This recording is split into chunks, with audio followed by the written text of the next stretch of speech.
smile, and he called Lost Yak's attention and asked how many people had joined the forum this week. With a calm gaze, Lost Yak responded that around 2,000. The president was happy since they had increased compared to last week. Lost Yak also mentioned that the number of players kept decreasing each month, but the number of members was increasing every week. So he was sure that the article talking about them and that had caught the players' attention with a curious expression. The president asked who had hired the journalist. Yamti raised her hand and with a smile said it had been her. The president was somewhat astonished since he didn't know she had connections in that area, to which she replied that it was a new connection. The president extended his hand and praised the woman as he expected no less from a veteran member, and he called Lost Yak attention and asked how many of the 2,000 players were truly skilled. Lost Yak responded that if they excluded the players without class and those below level 10, they had approximately 120. The president became curious to know how many were really useful. The man wearing a tie adjusted his glasses, turned on his tablet, and decided to talk about it. While browsing through the tablet, he mentioned that an outstanding player was Black Flame Dragon. He was an ordinary level 10 warrior, but achieved 3rd place in his zone. The president knew that to achieve 3rd place, he must have a good rune, or was lying. The man wearing a tie mentioned that he was good enough to be chosen as a candidate for an executive position. The president thought that he was right and asked if there was any other useful player. He started to navigate through the tablet and explained that another outstanding player was Little Cockle, who had always ranked between 4th and 10th place. Apart from those two, there were 50 other players who were among the top 100 in their respective zones. Upon hearing this, an excited smile appeared on the president's face, realizing that he is going to be busy interviewing people. Then he called the attention of My Age 30, who was sleeping like a log. Upon hearing the president's voice, he woke up from his sleep not knowing where he was. The president, visibly upset, asked if he was sleeping and what he had done last night, that he was already dozing off. He didn't want to hear excuses giving him the order to take charge of 50 interviews for the next meeting, threatening him that if he didn't succeed,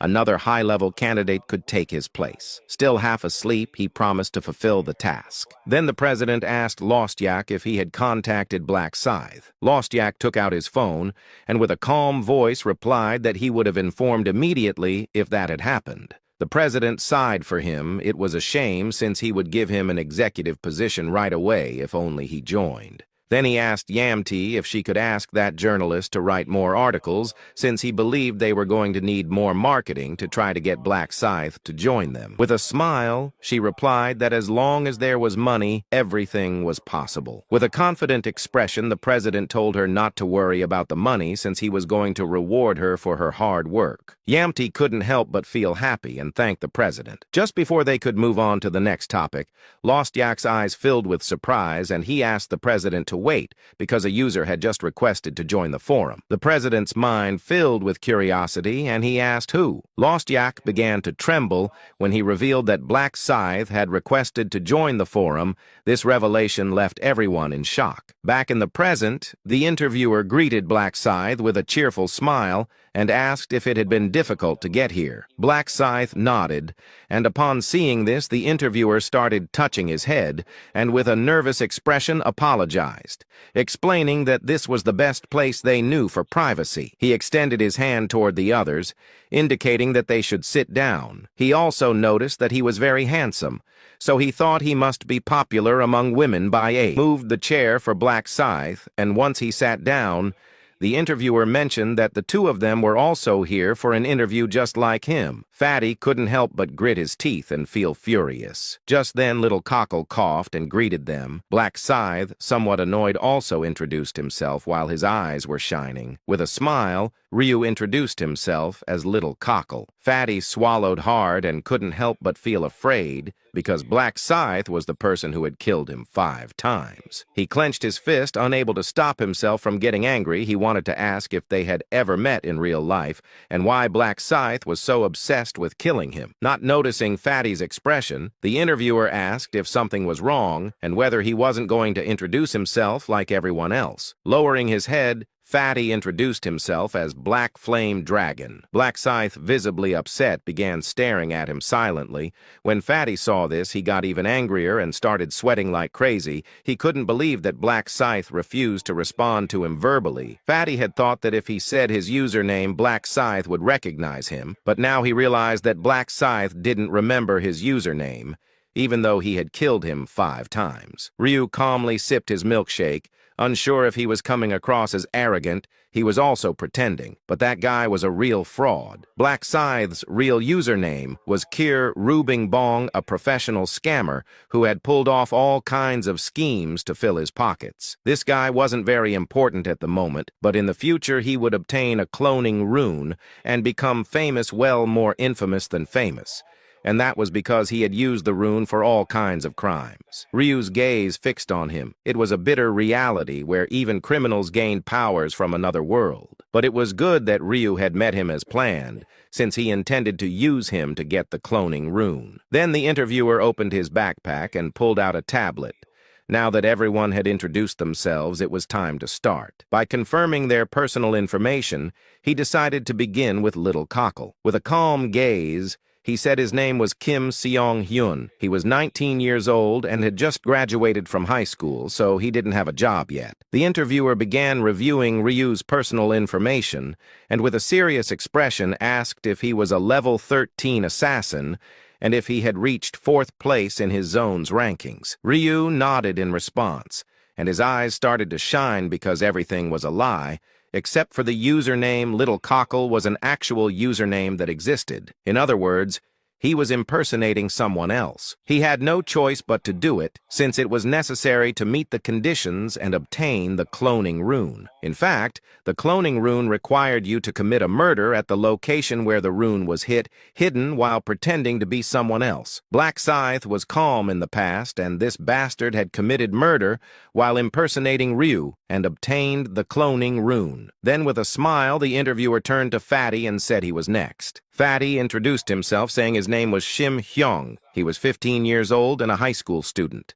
The interviewer started to smile and mentioned that Fatty was the youngest one here. Ryu began mixing the milkshake. His gaze fixed on the interviewer, he knew that Fatty was rotten to the core, wondering if the interviewer would still look at him so confidently if he knew that Fatty had killed his classmates, something an ordinary student could never do. Then the interviewer asked if it was true that he was a level 10 warrior and had once reached 3rd place in his zone. Fatty slammed the table hard and, somewhat angry, asked if they thought he was lying. The interviewer got a bit nervous and apologized for offending him, explaining that this was just part of the process. It was Black Scythe's turn.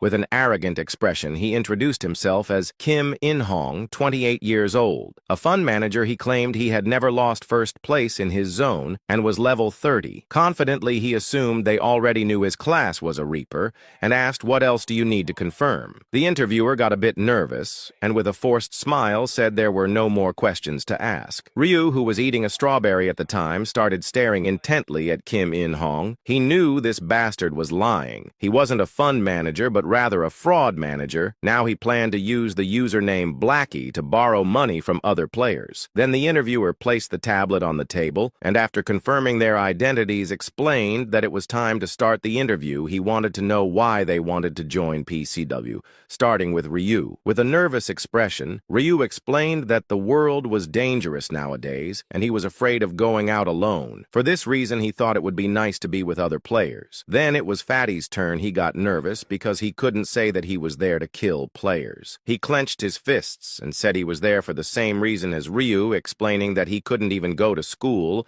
and was worried about the next round. Then the interviewer turned to Black Scythe and asked why he wanted to join PCW. With an arrogant expression, Kim replied that he had signed up because he'd seen there was a forum. He did it simply out of curiosity. Hearing this, the interviewer began to show a nervous smile.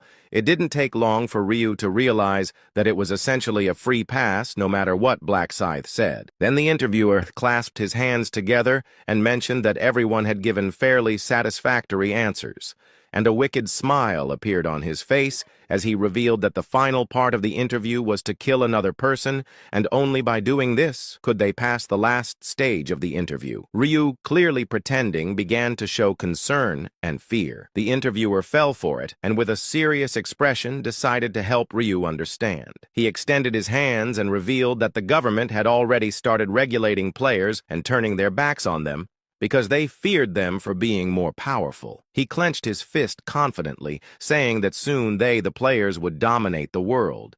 This world would become reality much sooner if all of them worked together. With an evil smile, he made it clear that they didn't need to be bound by the laws. They had to show the government that the players were the law-resisting government regulations. Ryu became scared, realizing that this was why they needed to kill. The interviewer confirmed it, explaining that they had to demonstrate their will to the government and prove that laws couldn't control them. Fake Black Scythe and Fatty remained silent. The interviewer clasped his hands together and asked if Ryu understood now. Ryu said yes. Pointing a finger, the interviewer made it clear that if any of them were unwilling to proceed with this final part of the interview, they could leave right now. However, he warned that if they chose to leave now, they shouldn't expect any help from them in the future. Ryu wiped the milkshake cream from his mouth, realizing that anyone who left would be blacklisted.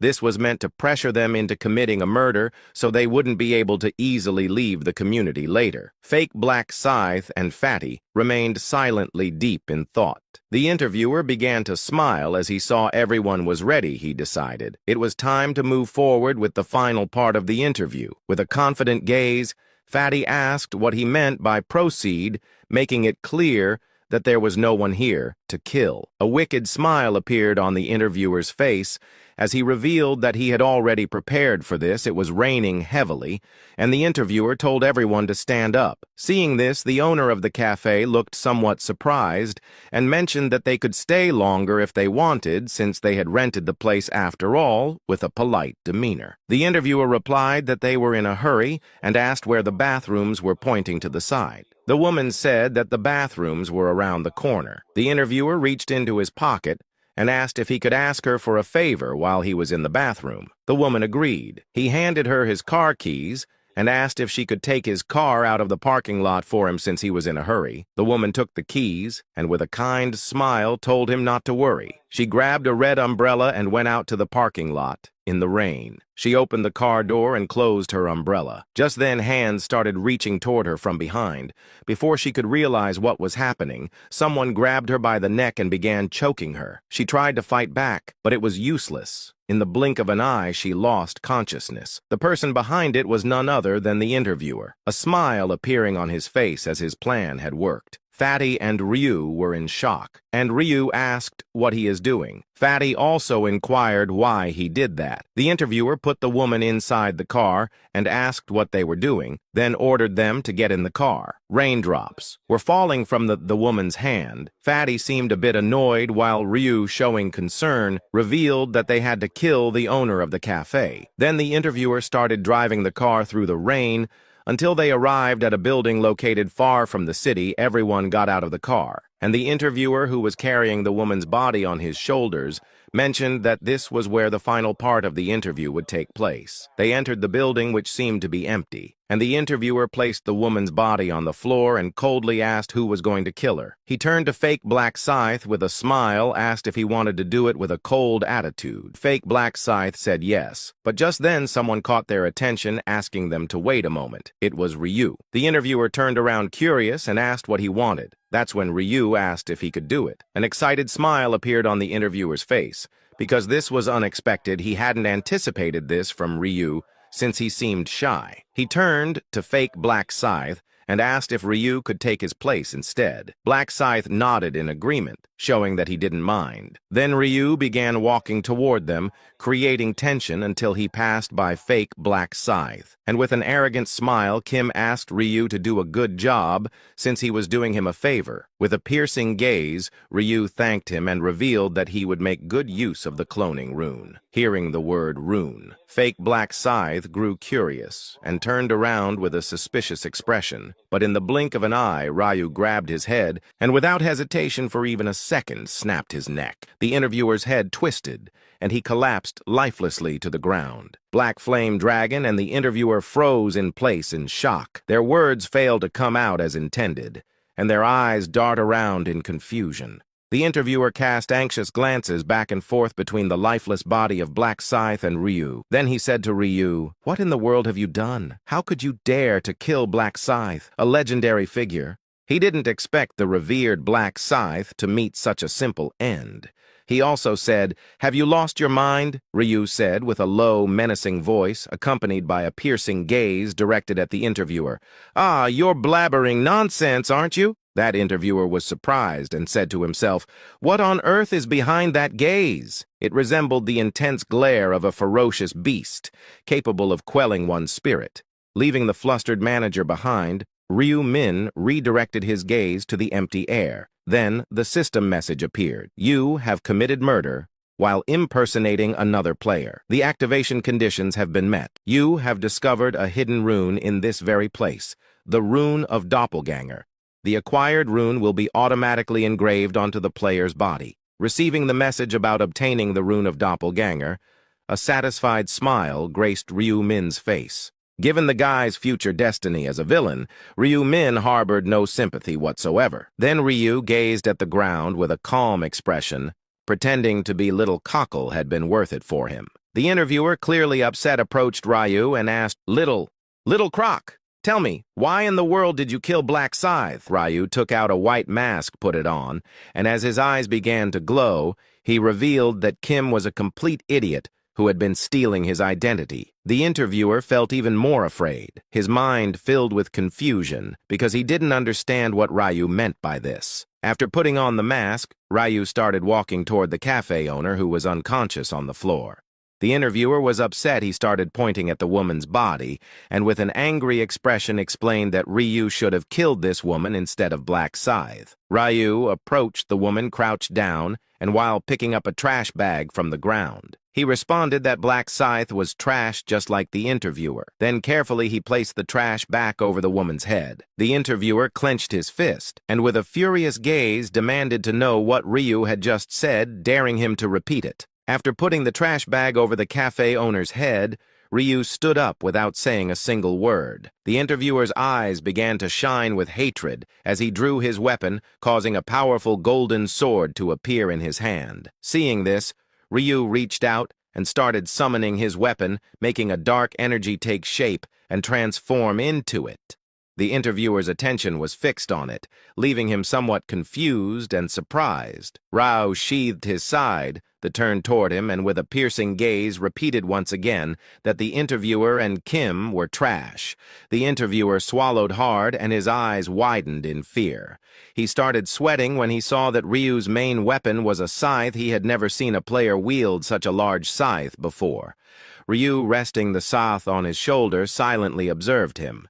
The interviewer's jaw dropped and his eyes grew even wider with terror as he remembered that there was only one player who used a massive scythe as his primary weapon. He recalled that Ryu had previously mentioned Kim was stealing his identity. As he struggled to make sense of the situation, Ryu caught his attention and asked if he now understood what was happening and if he knew who the real Black Scythe was. The interviewer started trembling with fear, took several steps back, and finally realized that Ryu was the real Black Scythe. With a sincere expression, Ryu apologized for lying due to fear. The interviewer's hands began to shake, causing him to drop his weapon as he understood that Ryu was never little cockle. He was the true Black Scythe, his body shaking and his face filled with terror. He knelt before Ryu, apologizing for not recognizing him earlier and begging for mercy. Coldly, Ryu refused. With tears in his eyes, the interviewer lifted his head, and before he could even react, the interviewer's head bounced off the ground like a cluster of grapes. Rolling away, it came to rest at the feet of the Black Flame Dragon. Meeting their gaze, the Black Flame Dragon felt a sudden tremor of fear, and he said to himself, "This is the real Black Scythe. He's on a whole different level." Also, Black Flame Dragon hadn't even seen the attack that ended the interviewer's life. All he saw was the head falling after he swung that big scythe. Then Ryu said to Black Flame Dragon, "Now it's just you and me left." Do you have any idea what I'm about to do? If you have any last words, now's the time. The black flame dragon mustered the courage to overcome his fear and managed to speak and said, I won't waste time with the obvious plea for mercy, Ryu said with a smile. Oh, really? Black Flame Dragon said seriously. I had something to ask when I met you. Why did you kill me 5 times in round 4? I was curious. Ryu said, the reason is simple. I wanted to keep you in check, Black Flame Dragon said in amazement. Keep me in check? But why? Ryu replied. Because out of all the people I saw back then, you seemed to have some skill. I needed to eliminate the competition. In that moment, a sense of relief washed over the Black Flame Dragon, as if a 3-day-long constipation had been resolved. His doubts were finally put to rest. Then Ryu said, any other questions? Even if I kill you now, you won't have any regrets, right? The Black Flame Dragon desperately wanted to beg for mercy, but seeing the manager die right after their plea made him feel it would be unwise to do so. Then he said, can I ask just one more thing before the end? Ryu said, what is it? The Black Flame Dragon said, why do you want to kill me? What have I done? Ryu replied, because you're trash. The Black Flame Dragon said in amazement, me? What have I done? Ryu said, aren't you here to kill that woman? He said, yes, but I haven't done anything yet. Ryu became angry and said, haven't done anything? You've been a mere spectator all this time. Being a mere spectator is also a sin. Now, do you finally understand why you deserve to die? The Black Flame Dragon didn't answer, but his expression still showed a lack of comprehension. Then, Ryu Min let out a sigh and said, fine then, I'll give you a chance to survive. Unlike those scams, your only crime was being a mere spectator after all. The Black Flame Dragon said happily, really? But Ryu Min tapped the ground with his scythe. Empty everything you have right here. Ryu's words may not have been clear, but the Black Flame Dragon obediently took out items from his inventory. Naturally, their life held more value than these insignificant possessions. Ryu Min's eyes gleamed as he surveyed the items laid out before him and said to himself, he actually has quite a useful collection. Orange marrow stone, yellow marrow stone, sellable equipment, and more. While he didn't possess items as rare as black gold ore, these treasures surpassed expectations. Swiftly, the Black Flame Dragon, carefully measuring Ryu Min's reaction, spoke up. I've emptied out the gear and the axe I was using. This is all I have left. There's nothing more. The Black Flame Dragon assumed that Ryu Min was dissatisfied. But in truth, Ryu was 99% satisfied, and Ryu said to himself, if I sell all the items he bought from the shop, I'll get 2,000 gold. Ryu Min only took a few marrow stones and a couple of equipment pieces, stashing them in his inventory. The Black Flame Dragon was surprised and said, aren't you taking anything else? Ryu replied, no need. You can keep them. Some of the equipment, including the axe, couldn't be sold because they weren't shop-bought items. Then, Ryu Min cast a glance at the other corpses and said to himself, there's no point in searching them, because through previous rounds, Ryu already knew they didn't possess any valuable items. That's the reason for killing them without hesitation, unlike the Black Flame Dragon. Of course, he could have taken some loose change from them, but even if he had plundered their items before killing them, the Black Flame Dragon wouldn't have given up so easily. Then the Black Flame Dragon looked at Ryu Min with a mix of anticipation and unease and said, so, does that mean you'll spare my life as promised? Ryu said, yeah, I'll spare you. A promise is a promise. The Black Flame Dragon was happy and said, thank you so much. Ryu said, now live a decent life. Whether you dispose of their bodies or not, it's up to you. The Black Flame Dragon replied, okay. But Ryu decided, take care of the woman. Black Flame Dragon wanted to offer assistance but was met with a dismissive gesture, and Ryu said to him, forget it. How can I trust someone like you? Just go away. The Black Flame Dragon said, yes, I understand. Then he felt a wave of relief washing over him and said to himself, phew, I'm alive. I thought I was done for. But he actually spared me. He also said Black Scythe had turned out to be more human than I expected. as he had anticipated losing all his equipment, but that wasn't the case because Ryu only took a few unidentified stones and some equipment purchased from the shop. The Black Dragon kept saying to himself, "Thank goodness, it ended like this. Sacrificing a few items for my life, it's definitely worth it." Then he let out another sigh of relief, grateful for his luck. But suddenly he felt some emptiness, and the emptiness turned into a simmering frustration. Even a tinge of anger started to well up inside him, and he said to himself, "Did I really deserve this?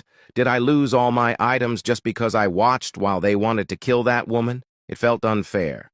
Then he looked at Ryu and said to himself, "He looks completely weak from behind. Even if he's the powerful Black Scythe, wouldn't he die if I struck him with an axe from behind?" And here he held the axe in his hand and said to himself, "What should I do? This could be my chance. Should I take the risk and ambush the defenseless Black Scythe, or should I play it safe and turn back?" And his decision didn't take long to make. He tightened his grip on the axe, feeling the surge of strength, telling himself, "If I manage to kill a high-level player like the Black Scythe, imagine how much my stats would increase." Then he carefully stepped closer behind Ryu, while he was saying to himself, "Don't notice me. Please, just don't notice me." In an instant, he raised the axe and shouted, "Die, you son of a bitch!" With a mighty swing, he brought down the axe, and Ryu fell to the ground and said, "I actually killed the Black Scythe? Just like that?" Then he erupted into maniacal laughter, intoxicated by the exhilarating thrill, saying, "Is this for real? The Black Scythe, a mere level 10, killed you? You fell for me? You fool. Why would you turn your back on someone like me? Even a fool wouldn't make such a stupid mistake." But suddenly he felt worried and said, "Why haven't I received a message indicating an increase in stats?" Normally, when he kills someone, the message would appear instantaneously. He didn't know what had happened. But suddenly he heard someone's voice, and when he turned his head, he got shocked and his eyes widened and his mouth gaped open. It turned out to be Ryu. Then Ryu said with smile, "Why so surprised? Did you see a ghost?" Shim Hyung could only stutter, rendered speechless, and shouted, "Wait, what? I was certain that I had killed you." And he said to himself, did Black Scythe possess some mystical power of resurrection, or was he dealing with a spectral being? Then a gaze of the black flame dragon darted to where Black Scythe's corpse should be. The corpse had mysteriously vanished. Not a single trace of blood remained, as though that bloody scene was nothing more than a fleeting dream. Ryu said to him, "What you killed was merely my clone." The black flame dragon said in amazement, "A clone?" Rao said, "Yes. The ability of the doppelganger rune allows for the creation of a clone identical to oneself, although it lacks any form of combat prowess." He also said, "It seems that even without the ability to fight, the clone has proven to be surprisingly effective. That was a valuable test," the black flame dragon said in frustration. You deceived me." Ryu Min became angry, seeing the black flame dragon gnash its teeth in visible frustration, and said, "Why the sudden victim act? The real victim here is me. My head was almost smashed to bits, you know?" The black flame dragon said angrily, "You're the victim. Aren't you the one who threatened me first and took all my—" Seemingly aggrieved, Ryu brandished his scythe. Simultaneously, the black flame dragon's vision skewed, and he asked himself, "What's happening? Why is my body suddenly not obeying me?" In his final moments, he remained oblivious to his impending doom, and the black flame dragon's head began to roll aimlessly across the ground. Then Ryu found himself standing amidst silent surroundings. No other player was left alive. Ryu, satisfied, unleashed the trace eraser skill across the vicinity. In the blink of an eye, all traces of the violent scene, from the 3 lifeless bodies to the remnants of the bloodshed, had vanished without a trace. To an unsuspecting passerby, it would be virtually impossible to conceive of the site as a former battleground. Apart from one person, then Ryu moved closer to the single exception.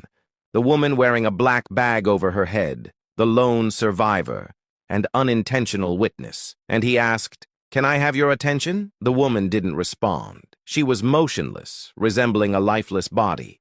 Ryu asked, "Why don't you sit down for a bit? Quit your acting." In silent confirmation, the woman gradually sat up. Hidden behind the bag, her face remained unseen, but Ryu could almost picture her embarrassment, and she stuttered, "How did you know I was faking unconsciousness?" Ryu thought that her thoughts were like an open book, but skillfully avoided answering her directly, and he said, "Attempting to deceive a player is unwise." She said, "I apologize." Then she asked, her hands inching towards the bag, "This is uncomfortable. Can I remove it?" Quickly, Ryu intervened, blocking her attempt.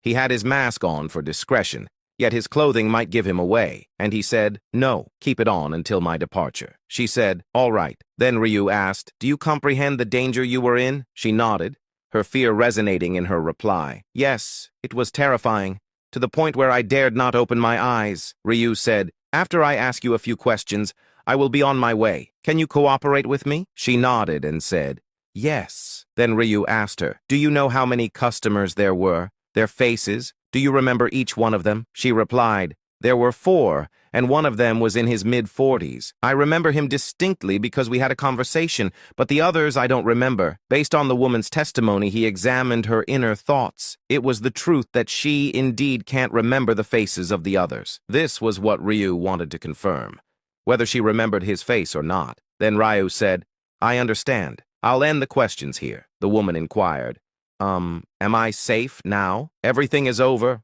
right?" In response to her trembling voice, Ryu soothingly reassured her, saying, "Yes, you can now go home in peace. It will be hard, but forget everything that happened today. And don't make things worse by reporting to the police needlessly. There's a risk of retaliation." She nodded and said, "Yes, I understand." Ryu added, "You can take off the bag after counting 60 seconds in your head. Do you understand? Do not take it off before then." Then the woman began counting to 60. During that time, the only sound was the rustling of the bag in the wind. As the countdown hit 60, she flung off the sack encasing her. Her eyes darted anxiously around her surroundings, met only by the sight of a dilapidated warehouse, and she asked herself, surely it couldn't have been a dream? No corpse, no traces of blood, and the anonymous savior who'd liberated her was nowhere to be found. The woman's face mirrored the bewilderment incited by this unforeseen scenario, and she inquired, "It couldn't have been a dream." But while he's waiting his transition to the parallel world, an unexpected message popped up. It was from Jury, and she said in it, "Ryu Min, it's nearly midnight, isn't it? Feeling so nervous. But I feel everything will go smoothly this time. Let's not worry. Come on, let's give it our all. We'll meet each other, alive and victorious." The lengthy message of support brought an involuntary chuckle to Ryu Min's lips. But Ryu wasn't worried about her because from the 5th round onward, the zones were set to merge, and Ryu Min would cross paths with Minjuri. Even if it meant he had to remain by her side solely for the purpose of receiving her buffs, ensuring her safety was a task he willingly undertook. After that, the minute hand of the wall clock swept past midnight, and Ryu Min's eyes gradually closed. His consciousness was transferred away to the parallel world. As he opened his eyes, the surrounding landscape was starkly familiar, a sweeping expanse of grassland, reminiscent of the setting of the 1st round. But the gathering was noticeably light, and the numbers were reduced to a fraction of the usual crowd. So someone said, Is this it? Is this all of us?" "No way, there have to be more on the way." Someone else told him, "Don't be naive. The last round had about 500 survivors, and when counting, the number does seem about right. Compared with the 1st round, which nearly had a staggering 10,000 competitors, the current tally was depressingly light. But this was merely within their designated area. After that the angel appeared and said, laughing, "Pleased to see you, humans. A hearty congratulations on your survival up to the 5th round." But none reacted to the angel's celebratory greeting with a smile. After all, everyone held the angels responsible for the chaos engulfing them. Then the angel said, "Oh, why the sour faces? Come on, lighten up. You folks had quite a blast in the last round, didn't you? Slaughtering your kind so enthusiastically," and it laughed again, but there was no response from the players, the angel said. I see. Enough with the teasing. It's no fun if there's no reaction." Then the angel's cheerful demeanor was replaced by a stern expression and said, "Presently, we have 442 survivors. We should be starting with 521, but it seems we're short by almost 80. Well, that's fine. Whatever you choose to do in your world is none of my concern. However, a thrilling game seems far-fetched with just over 400 participants." Then the angel smirked and added, "So I've planned something. It's the territorial integration." The angel's words left the people looking puzzled, not quite grasping the meaning, and someone raised a hand and said, "Angel, could you please explain what territorial integration means?"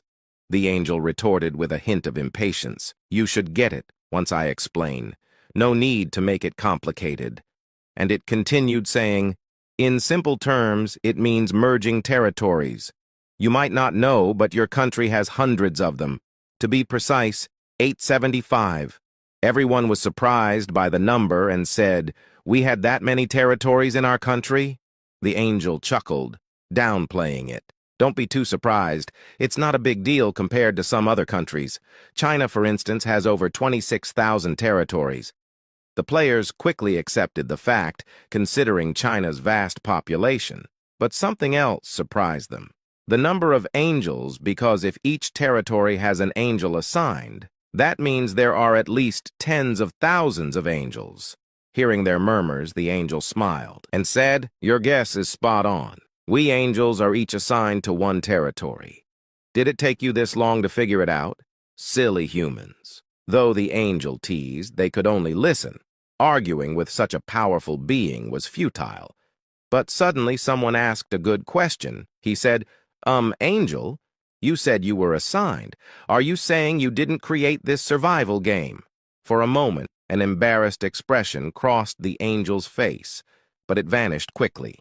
Regaining composure, the angel maintained a poker face and asked, "Why would you think that?"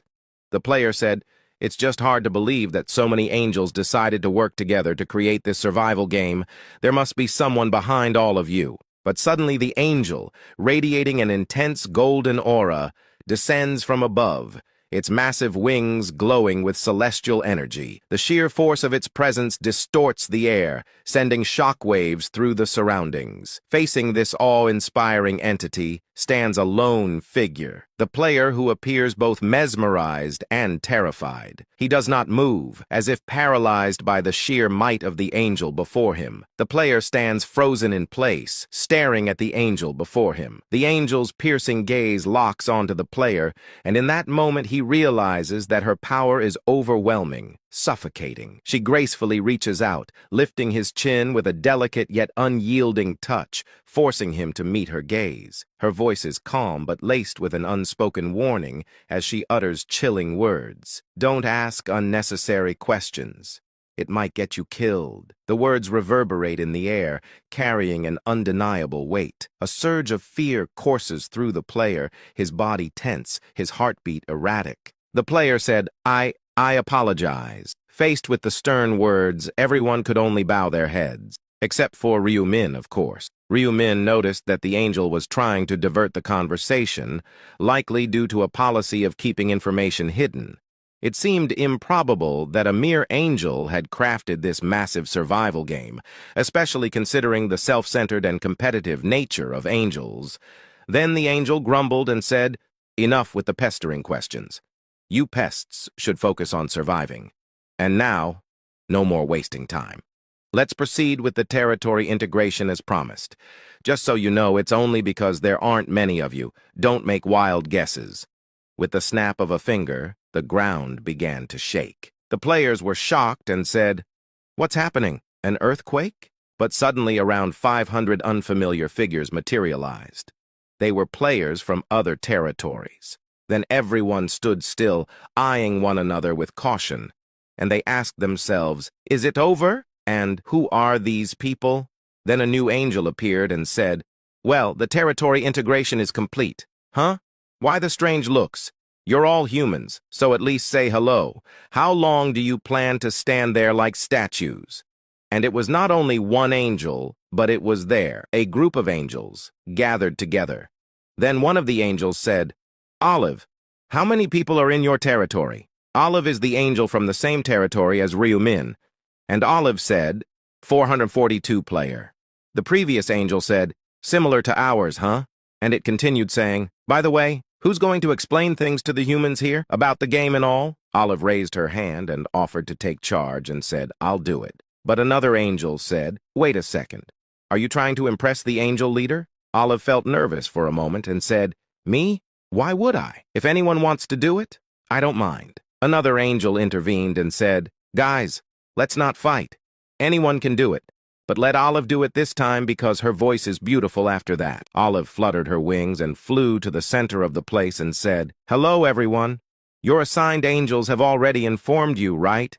Due to the small number of players, the territories have been merged. And she continued saying, currently 10 territories have been combined into one, and there are 4,144 players here. The players were amazed and said, 10 territories merged? Almost 5,000 people? No wonder it looked crowded. Then the angel said, we integrated other territories too, to fill them with players. Naturally, with the integration, the territory names will change. For your reference, this territory is now named CES007, exclusively comprising players from South Korea. The players felt some relief and said, ah, so everyone here is from South Korea? Good thing we can communicate.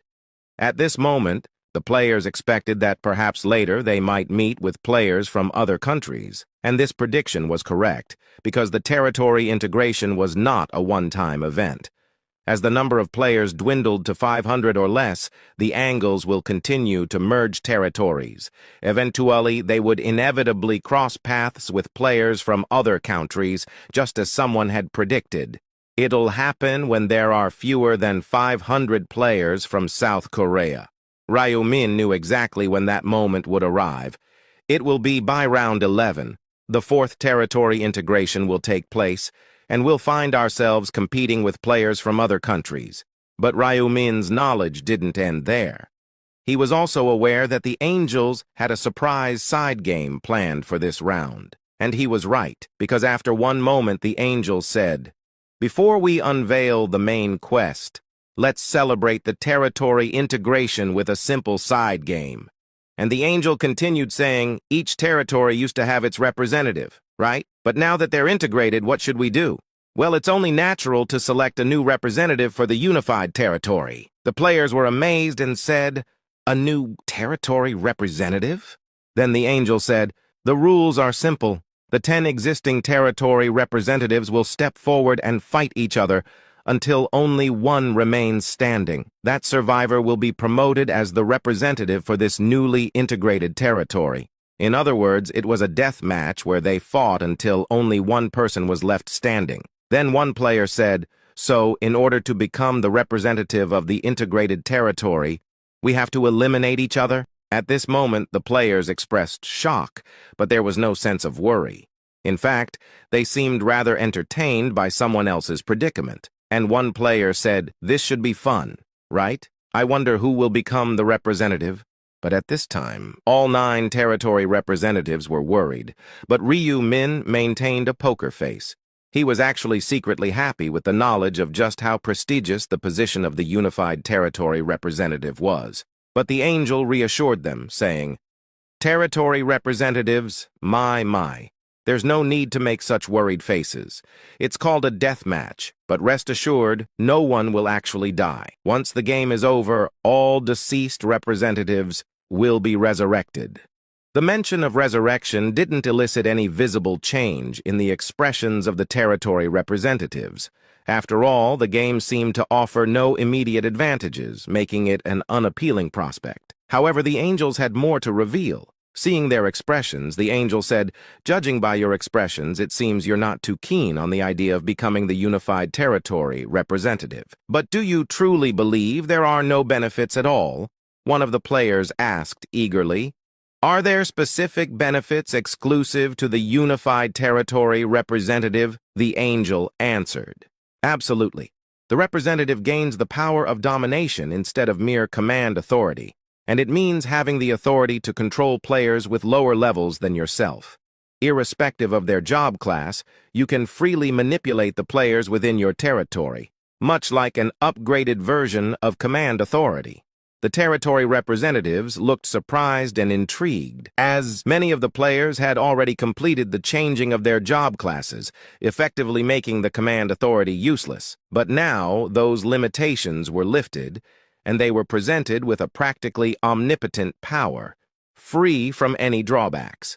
Then the angel said, "Of course, the rule remains that you can only use this power 10 times. And if the integrated representative is killed, the authority passes on to the killer. But isn't it enticing? Having the ability to dominate fellow humans?"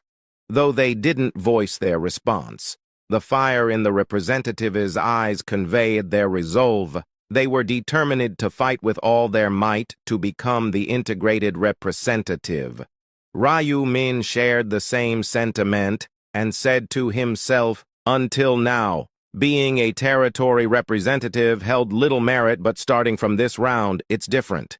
I must win the death match and become the United Territory Representative." And his decision to kill Huang Yongmin and become a territory representative in the previous round was motivated by the upcoming changes. From the 5th round onward, the authority of the representative would become useful, and also because of the hidden subquest. Ryu Min was resolute in his goal.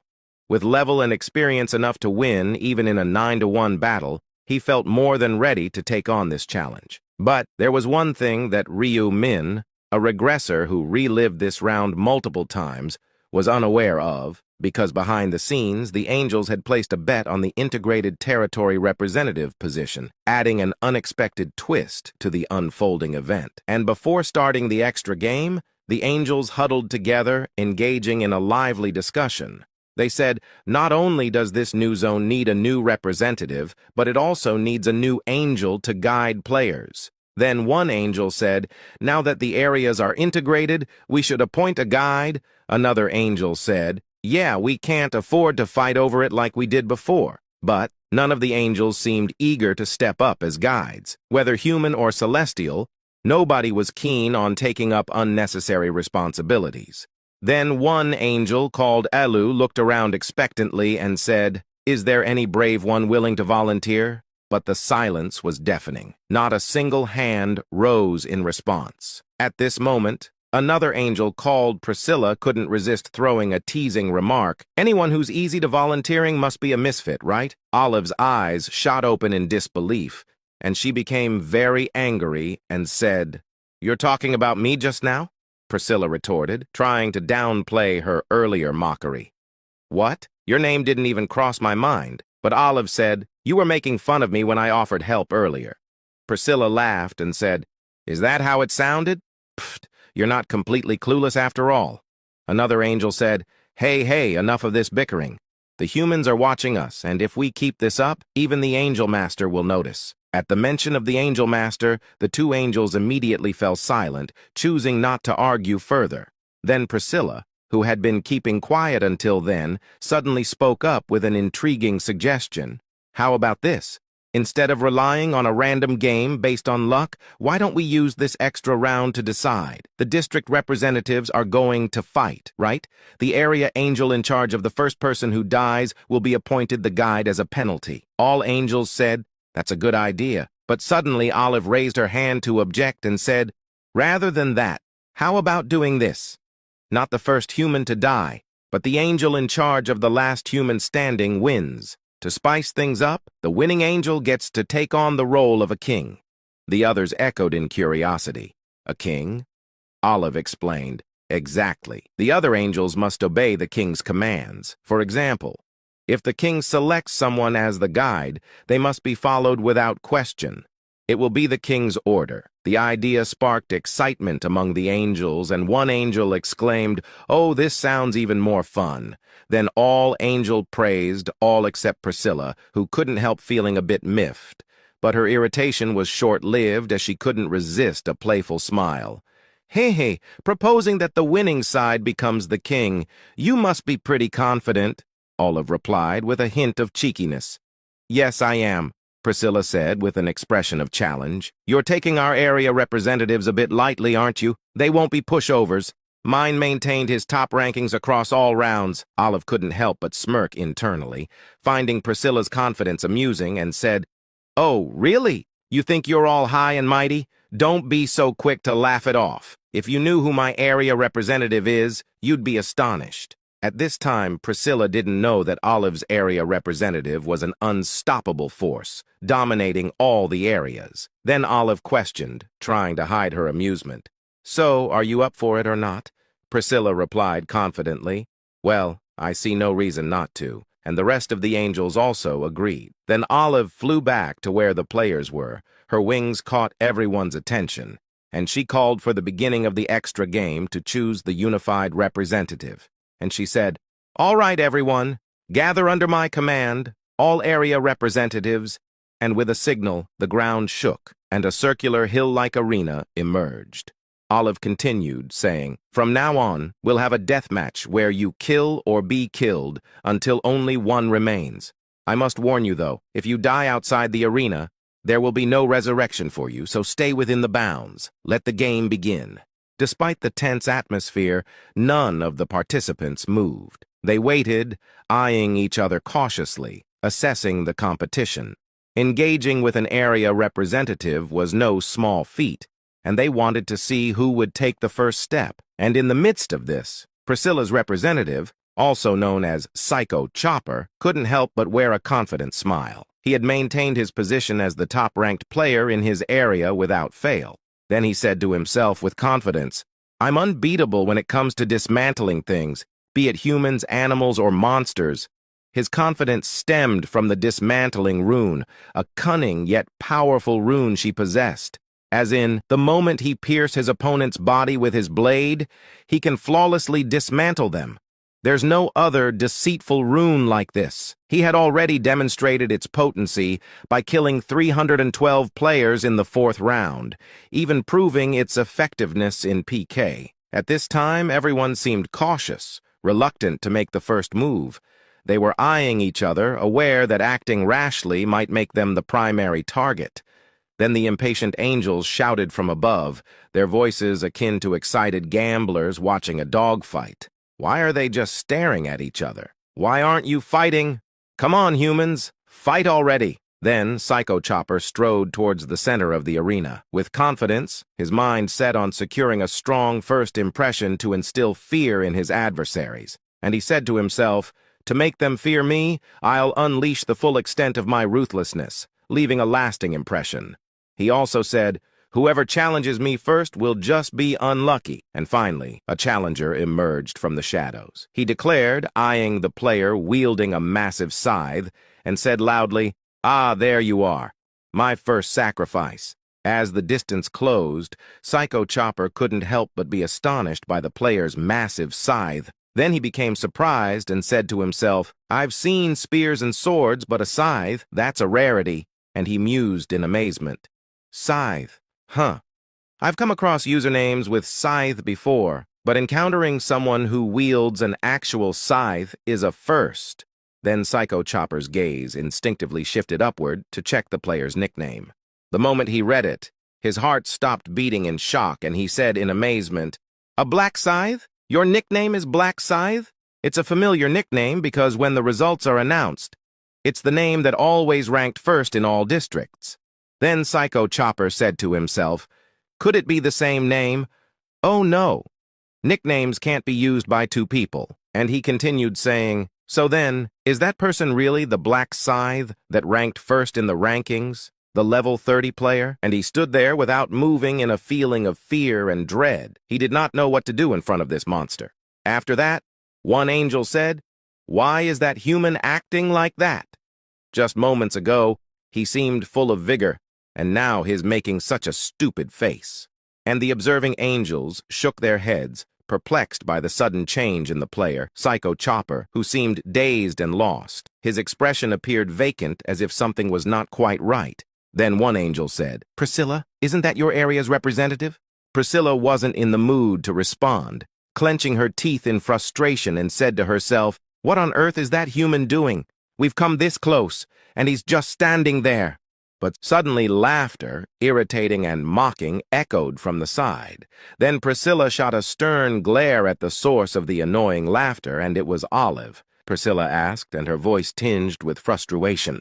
"Olive, are you finding this situation amusing?"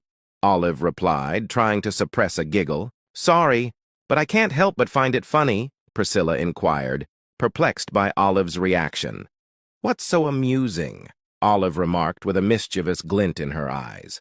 "Just look at that human. Your area's representative seems as nervous as a willow in the wind in front of mine." Then Priscilla directed her gaze at the human wielding the impressive scythe. However, she couldn't sense the overwhelming aura that she had anticipated. Priscilla asked, raising an eyebrow, "So, you're saying my area's representative is scared of your representative?" Olive responded with a playful smirk. "Well, it certainly looks that way, doesn't it?"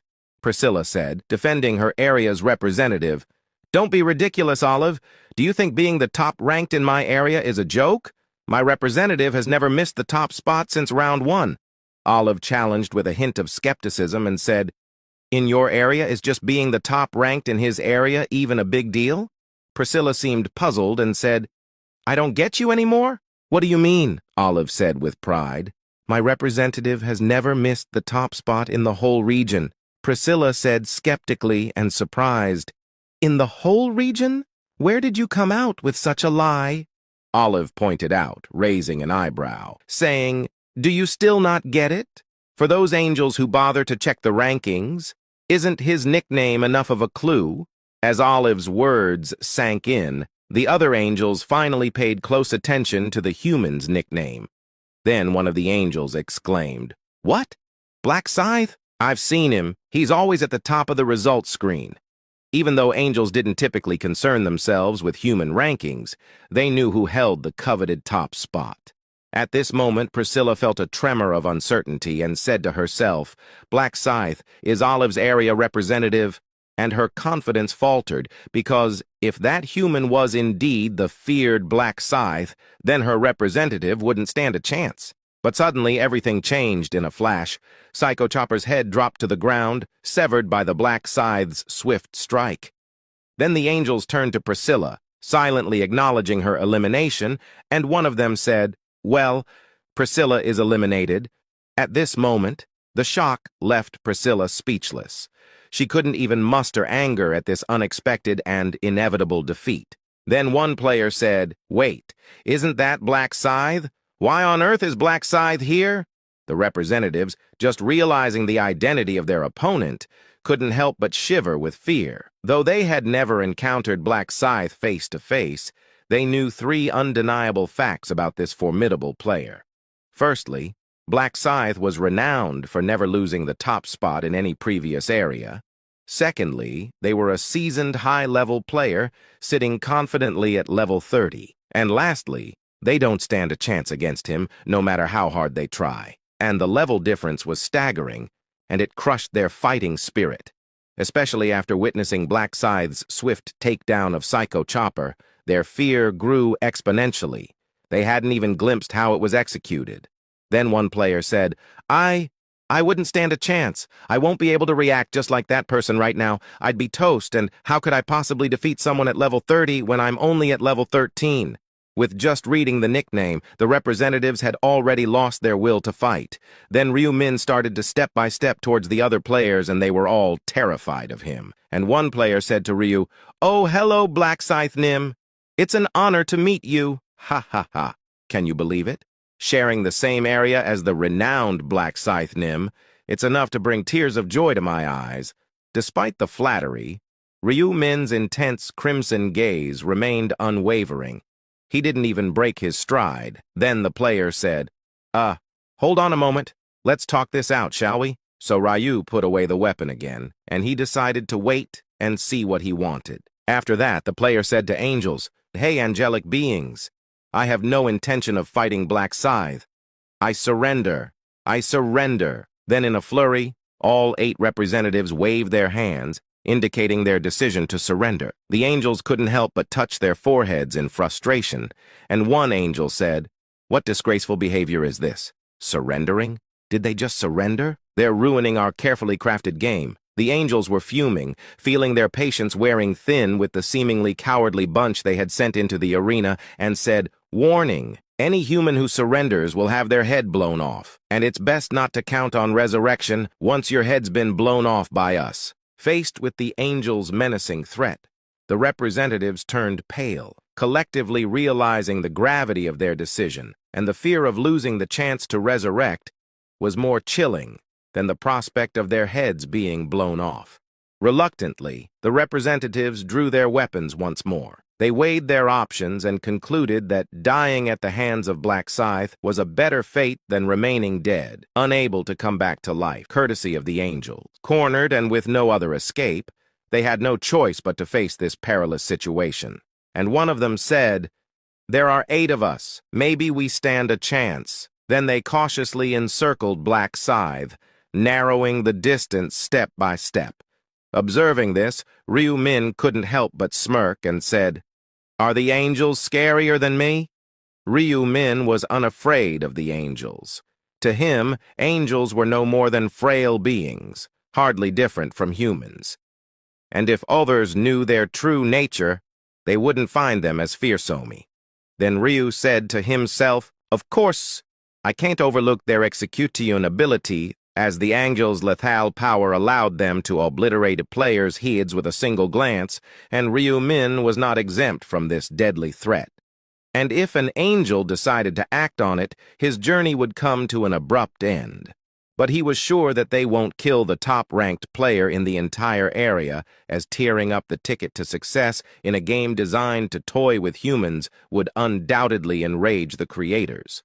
Although Ryu Min knew he couldn't be killed, he refrained from openly challenging the angels. After all, there might be an angel who hasn't used their one-time use ability yet, and if such an angel took offense for any reason, it would spell disaster. Aware of this, Ryu Min couldn't afford to confront the angels right now, and until he obtained the title that would enable him to face the angels on equal ground, he had to endure whatever they threw his way. Then Ryu glanced around and spotted the representatives cautiously closing in, akin to hyenas on the prowl. Yet Ryu remained undeterred and said with a smug grin, "No matter how many ants there are, they're still just ants."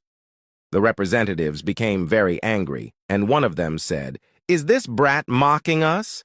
He's acting all cool because of his high level, huh? But we're respected rankers in our own territories, too." Then they attacked Ryu, but Ryu was a step ahead, swiftly evading their attacks. Being able to anticipate their moves gave him an edge. Then Ryu started attacking them, and in one moment, 4 necks snapped and blood vessels burst simultaneously, and before the other representatives could react, Ryu Min moved like a lightning bolt, and with each pass, heads floated up one by one, and in the blink of an eye, all 8 representatives turned into lifeless corpses. Then a hushed silence fell over the spectators, and no exceptions, whether angels or humans. The result was disheartening, yet not entirely unexpected. After all, the level disparity in this match was insurmountable. After that, the angels didn't voice their thoughts, but their puzzled expressions spoke volumes. Then one angel said, "It's over. Black Scythe won. So we have to treat Olivia, the assigned angel to Black Scythe, like a king for a while." Hearing the name Olive, Priscilla's face contorted into a malicious scowl, and she said, "You knew it would end like this, didn't you?" Olive said with a smile. "Yes, I did," Priscilla said angrily. "Of course! You tricked us all with this proposal knowing you'd win," Olive said. "What nonsense! I suggested a game that would favor me, obviously. Why else would I propose it?" Olive's confident response left Priscilla momentarily speechless, and Olive continued saying, "And did I threaten any of you into making a bet with me? No, I didn't. You all agreed to the wager, claiming it'd be fun. But now you want to say otherwise?" Priscilla's rage was evident as her under-eye area trembled visibly. When Olive noticed Priscilla's appearance, she said, smiling and sarcastically, "What's making you so upset? Or is it involuntary? Maybe you should take some supplements. They say eye twitching in the human realm is caused by a lack of magnesium." Priscilla was about to rush forward and fight Olive, but Olive said confidently, "Go ahead if you're so confident. Do you really want the angels to lose their dignity in front of the humans? You'll end up in a containment pouch, and even the archangel won't save you." Then Priscilla hesitated, and stopped as the mention of a containment pouch brought Priscilla back to her senses. A containment pouch was a degrading punishment where insects were confined to a cramped space of about 0.5 square meters. It was a humiliating penalty for dignified angels. Then Priscilla said to herself, I hate containment pouches. I really do. Just the thought of it made her shudder, and Priscilla reluctantly stepped back, quelling her anger. After that, Olive said, What now? Not up for the challenge? Well thought. You should be thanking me instead. If I hadn't warned you, you'd have had a 100% chance of ending up in a containment pouch. Priscilla said, Thanking you for what? That's ridiculous. Although she shouted in frustration, Olive's words were true, and unbelievably, Priscilla felt a sense of gratitude toward her. Then Olive said arrogantly, Anyway, as per our bet, I'm the king now, right? Then Olive directed her words to Priscilla, saying, Priscilla, you'll handle the orientation for the unified area for a while. Then an expression of injustice flashed across Priscilla's face and said, For how long? Olive answered, Until I feel better. What are you waiting for? Aren't you eager to get started? Priscilla sighed and said to herself, Why did I agree to this bet? Reluctantly, Priscilla flew above the players' heads. Then a message appeared in front of the players. Player Black Scythe has become the new Unified Area Representative, CESS-007. At this time, Ryu pretended to be unconcerned by the expected outcome and merely checked his skill window. He has obtained a new skill called Temporary Skill Domination. Effect. This skill allows the player to issue compelling commands and take control of others, and the affected player cannot resist these commands under any circumstances, but it can be used up to 10 times, and once all opportunities are exhausted, the skill disappears, and only one command can be given to each player. But this skill will not work on players with a higher level than the user. And the sole difference between domination and command authority lies in one key aspect, that the former can be employed whether the targeted player has a job or not. Then Ryu said to himself, While there is now a level restriction, it remains an extraordinary privilege. With higher levels, anyone can be dominated. In other words, with his level 30 prowess, Ryu Min could potentially compel anyone to obey his will. After that, the angel said, Now that the verdict is reached, I shall resurrect the other fallen players. A radiant light erupted within the arena, miraculously bringing back to life the 8 players who had previously lost their heads. And one of them said, How is this possible? I vividly remember having my head severed. Then the angel said, You all perished at the hands of Black Scythe. Thus, the new Unified Area Representative is Black Scythe, and with a new Unified Area Representative appointed, the representative authority of the resurrected players will be withdrawn. Do not be disheartened, though. Opportunities to reclaim the representative position will always exist. Yet, despite the mention of another chance, the players did not appear pleased. After all, their opponent was none other than Black Scythe, and it felt like attempting to conquer an impregnable fortress. Then Priscilla announced, Now that the extra game has concluded, let us proceed to the main quest. As she did so, the quest window materialized before them, beckoning them into the next chapter of their journey. Round 5, defeat 300 orcs per person within 10 hours. Collect 4 balance stones. Current area CESC-007. Participants, 4,844. Achievers, 0-1,211. Reward upon success. The reward marked with a question mark after that. The players scrutinizing the quest window were taken aback, and one player said, What? Defeat 300 orcs? And why are there so few achievers? Priscilla's patience wore thin with the players' complaints and said, Why so ungrateful? Is it the low achiever count? Should I make it even lower? The players remained silent, heads lowered. Then Priscilla continued, saying, You've had easy rounds so far, but this time we've made it more challenging with fewer achievers. But don't get discouraged. But one player said, Is defeating 300 orcs really that difficult? Aren't orcs just cannon fodder in games? Priscilla felt irked by their ignorant comments and said, You'll realize how tough it is once you experience it. I won't say more. Then another player said, Angel, what about the sub-quests? Why is the reward marked with a question mark? Priscilla replied, For this round, unlike before, the sub-quests are publicly revealed. As for the reward, it's a secret. Though she called it a secret, Ryu Min knew what it was. The balance rune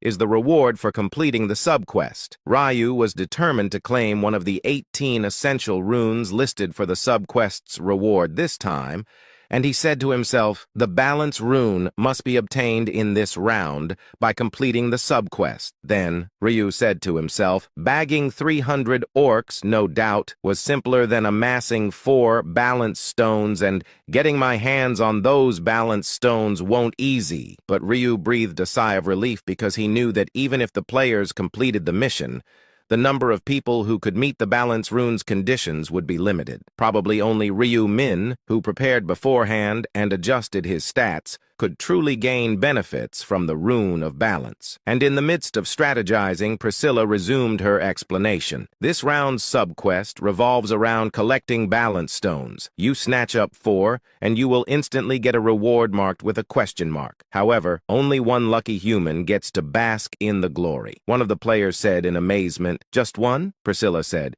"Yep, because there are only 4 balance stones within the zone." Then the player said, "But what if the 4 stones were gathered by different players? Won't the sub-quests just fail?" Priscilla said with an evil look and amusement in her expression. "Sure, but don't worry. If you take down other players, you can swipe their balance stones." One of the players said, "Kill to snatch, similar to competing for the zone representative seat?" Priscilla replied, "Yes. And unlike the previous round, death doesn't lead to a do-over. Once you're out, you're out." And she continued saying, "Put conscience and morality aside, and getting rid of your fellow players will not be an arduous task.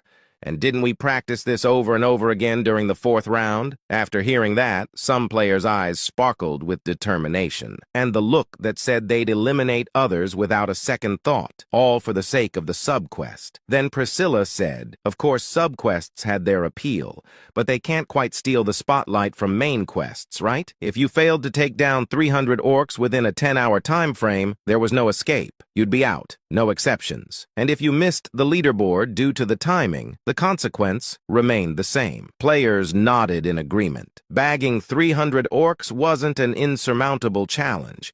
They had a generous 10-hour window after all. And before Priscilla and the remaining angels vanished from sight, she said, "All right, I've given you all the intel you need. Now struggle hard." After that, a message from the system appears, time remaining until round ends, 09, 59, 59. As the progress window displayed the ticking seconds, Ryu Min sprang into action, and he said to himself, "Just as the angel said, subquests have their charm, but main quests take precedence. And the key here is speed. The quicker I achieve this, the better the rewards. Minjuri's assistance can come after, and Ryu wasn't worried about Minjuri as he has already cautioned Minjuri about the orcs. So he decided to go alone because, when it came to setting records, flying solo was quicker than sticking together. Even without buffs, eliminating about 300 orcs was a walk in the park. With determined steps, Ryu Min quickened his pace. Time was of the essence in establishing a record.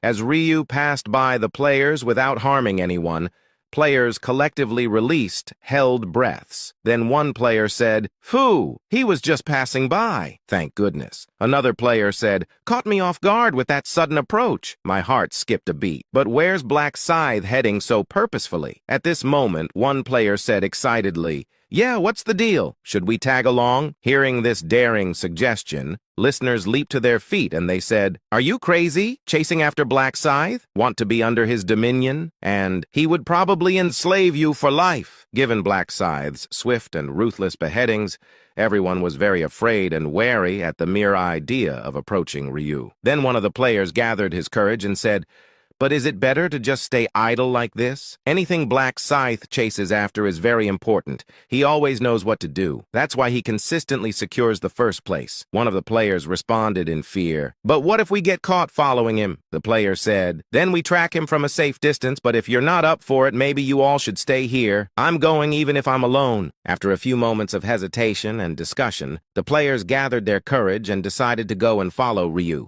And while they were walking, they saw a village. It was a small village with haphazardly placed wooden stakes. One player asked, "What kind of village is that?" Another player answered, "That is the orc stronghold, and at the entrance to the village, an orc was standing there, almost like a patrol. Suddenly the orc heard a sound. Upon looking, he saw a person. It was Ryu holding his scythe. Ryu stepped from behind the tree towards the orc. The orc became furious and let out a screeching sound. Ryu lunged at the orc, and with one swing of his scythe, the orc's head flew off, and then the lower part of his body fell to the ground. After easily killing one orc, Black Scythe entered the stronghold, and when the orcs, who had been roaming the village, caught sight of the intruder, they grabbed the axes hanging from their waists. They shouted some unintelligible words, then orcs charged at Ryu. With a determined spirit, but death befell the orcs, and without exception, bodies fell to the ground. And with momentum, Ryu entered a rudimentary hut. And eerie sounds resonated, then Ryu emerged. Seeing Black Scythe returning to the village for more, players felt reassured, and one of them said, "As anticipated, the orcs seemed weak, and I don't see a big deal. They're just orcs." Another player was worried and said, "Maybe Black Scythe makes it look easier than it is." The player replied, "Indeed, the Black Scythe is strong, but not that kind of strong. We can handle it as well, right?" And another said, "In games, orcs often occurred as cannon fodder, easy to defeat. But the sheer might of Black Scythe might be the reason they look easy to kill. Don't dismiss vigilance." The player replied, "Right. No harm in being cautious, and we won't know their true strength until we face them. And instead of watching, let's take on a village just like the Black Scythe did." Then around 20 players set out in search of different strongholds. Even though this quest didn't inherently require teamwork, there was another motivation driving their unity, as they were still unsure of the orcs' true power, and that making teamwork a strategic choice for now. Plus, banding together would provide a cushion for safety. Then one player said to himself, "I should cooperate with these newcomers for now, and if I find it doable to handle them solo after observing from the shadows, then I will act separately." Suddenly, one of the players said, "Hey, look, there's a village." A swarm of players who spotted a new orc nest hurried to the scene, and they said, "Wow, this one seems larger." And this village surpassed Black Scythe's raid site by threefold in magnitude. But suddenly an orc blew a horn. Then one player said, "What's that? Why does that one have a horn? Could it be calling for other orcs?" Then scores of orcs surged forth from the huts, forming an unbroken line. They were over 50 orcs. The shared expression among the players was unanimous, a mixture of shock and dismay, and this unforeseen surge in orc numbers caught them all off guard, especially in such overwhelming abundance. Then one player said, "Are you joking? This is why this village seemed larger. I never imagined there'd be this many." After that, the orcs started rushing towards the players, and one player said, "Damn it, we must fight for our lives, and they're just a bunch of orcs, nothing to fear." Then players faced the oncoming orc onslaught, and the clash of weapons echoed. And after exchanging some blows, one of the players said, "What's going on with these orcs? They're not that skilled, and their attacks aren't that swift either." Despite the axes carrying considerable force, the players managed to parry them. With seeing a glimmer of opportunity, players retaliated, and the sound of weapons piercing orc flesh echoed in the air. But something unexpected happened. Orc's muscles held on to the blade with a vice-like grip, defying release, and the player couldn't wrest the weapon from the orc's body. And in a surge of anger, an orc swung its axe, and the sharp impact resonated as a player collapsed and was crushed. Other orcs, quick to react, raised their axes again, and the number of fallen players steadily grew. Although the orcs' slow attack speed and lack of skills were real, even with these axe skills, killing a single human was no challenge. Then one player said, "Shit, to fall to orcs like this. Didn't think orcs could be this organized." At this moment, the orcs threw their arms up, celebrating their apparent victory, and it didn't take long for the group of 20 players to meet their downfall. On the other side, Ryumin, who had been leading, suddenly cast a glance backward and said to himself, "Moments ago there were around 20 following me. Now they've vanished." Although Ryu wasn't known for his empathy toward others, he was only mildly concerned because the puppies that were following him were suddenly nowhere in sight, and he continued saying to himself, "Well, I shouldn't be worried. As long as they don't stir up trouble with those massive orc camps, they should be fine." Ordinarily, it was wise to steer clear of orc strongholds because they were sizable, and with a single blast of the horn, more than 50 orcs would gather quickly, and nests usually have over 200 orcs. 20 players would hardly do any damage. This is why dealing with orcs was tricky. And this was not the only difficulty facing the orcs, because thanks to their distinct muscle density compared to humans, pulling a blade from them won't be easy. After that, Ryu entered another orc village and killed 3 orcs. At that moment, 2 orcs rushed towards Ryu. One of them was carrying a chain, while the other was holding an axe in his hand. Ryu swung his scythe, then quickly jumped, and lightly cut off the orc's head, then struck a lightning-fast blow to the other orc's back. Then Ryu landed on the ground, then turned to the orc and aimed his scythe at the orc's back and pushed the cut part of its back away. The orc split in half and fell to the ground. After that, a message from the system appears. Time left until round ends, 08:59, T2. Ryu said to himself about an hour had flown by, and it should yield a decent outcome. Ryu was relieved, and he already had a reason for it, as he'd already wrapped up the main quest. After that, Ryu continued looking at the system message, main quest progress, orcs 300, entire area, achievers 119,327,557, specific area CESCAS 007, achievers 11,211. Seeing the achiever's stats, he realized he was the only person to have completed the quest, not just in that specific area, but across the entire region. Then he said, "First place is locked in for now. Should I head over to support Minjuri?" And Ryu activated his tracking skill. He knew Minjuri's face and nickname, so locating her wasn't a challenge. When Ryu was heading to Minjuri's place, a new mission from the system appeared. It was about taking down the mid-boss of this round, the Orc Warrior. Then Ryu said to himself, "Since it's conveniently on the way, better handle it first," and he quickened his steps to complete this task. On the other side, there was a group of players in one of the orc groves. They were hiding after fighting some orcs and killing them. They were waiting for the right opportunity to escape from the orc village. Then one player of them moved stealthily. The village was quiet. He wondered why all the orcs had vanished, and said to himself, "It's so silent. Where did orcs all go?" Suddenly, an unfamiliar smell reached his nose, and he said, "What's that smell?" Then he approached a sight in the distance, and he involuntarily uttered, "Huh, what in the world?" before quickly stifling his reaction. In front of him was a scene beyond imagination. The corpses of about 200 orcs were spread across the village. Amidst the carnage, a single figure stood alone with the title Black Scythe above his head. The player said to himself, "Venturing straight into the orc stronghold? That's a recipe for madness." But he was right about that, because when that stronghold is big and comes with guard towers, you're edging further into the realm of lunacy. Especially when danger is perceived, the orc patrols respond by blowing their horns, rallying their comrades, and if over 50 orcs heed that call, players will find themselves left with no choice but to tread the path toward the afterlife.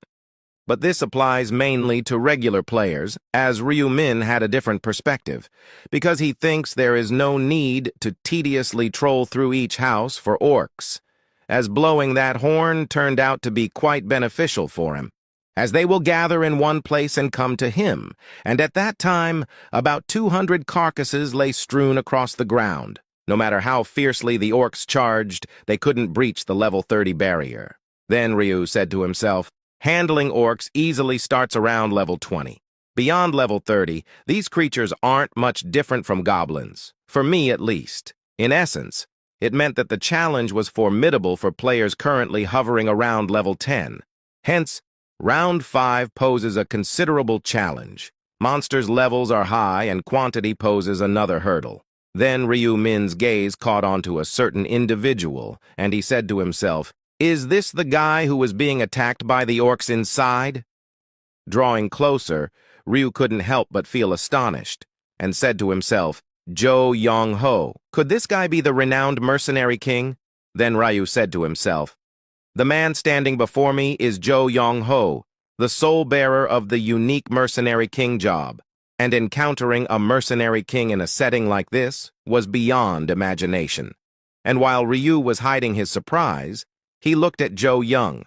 But suddenly, Jo Young said, "Black Scythe, oh no way." Ryu said, "Do you know me?" Jo Young said with a smile, "Everyone knows you. Is there anyone who doesn't know the #1 Black Scythe?" Then he glanced at Ryu and said to himself, "I never thought I'd meet the #1 in the entire district here. Would he hate it if I suddenly reached out for a handshake?" When Ryu-min read his thoughts, he felt in him a sense of admiration for the strong, and Ryu said to himself, "He doesn't strike me as someone who would stab you in the back. That's why he was able to get the job called Mercenary King. I may be unfamiliar with him, but he doesn't come across as a bad sort." Ryu only knew his name, and this was Ryu-min's first encounter with the Mercenary King. Due to Ryu-min's preference for solo play, there hadn't been opportunities to cross paths. In addition to, he didn't require assistance from mercenaries. And according to gossip, he once managed to survive beyond round 10 after that. Whether he lived or perished, Ryu-min remained uncertain. Then Jo Young said, Those orcs over there, did Black Scythe take them all down?" Ryu nodded in response to Jo Young's query. Jo Young said, "Wow, that's genuinely impressive, as expected from the #1 ranked class." And he continued saying, "I appreciate it. Thanks to you diverting the orcs' attention, I managed to come out alive." Ryu said, "I didn't even know you were here." Despite that, Jo Young insisted on thanking Ryo and said, "That's right, it wasn't intentional. Still, I received help, didn't I?" When Ryo read his thoughts, he felt genuine gratitude from him. Then Ryu said, "Understood. Once you're done here, gather your comrades and leave quickly.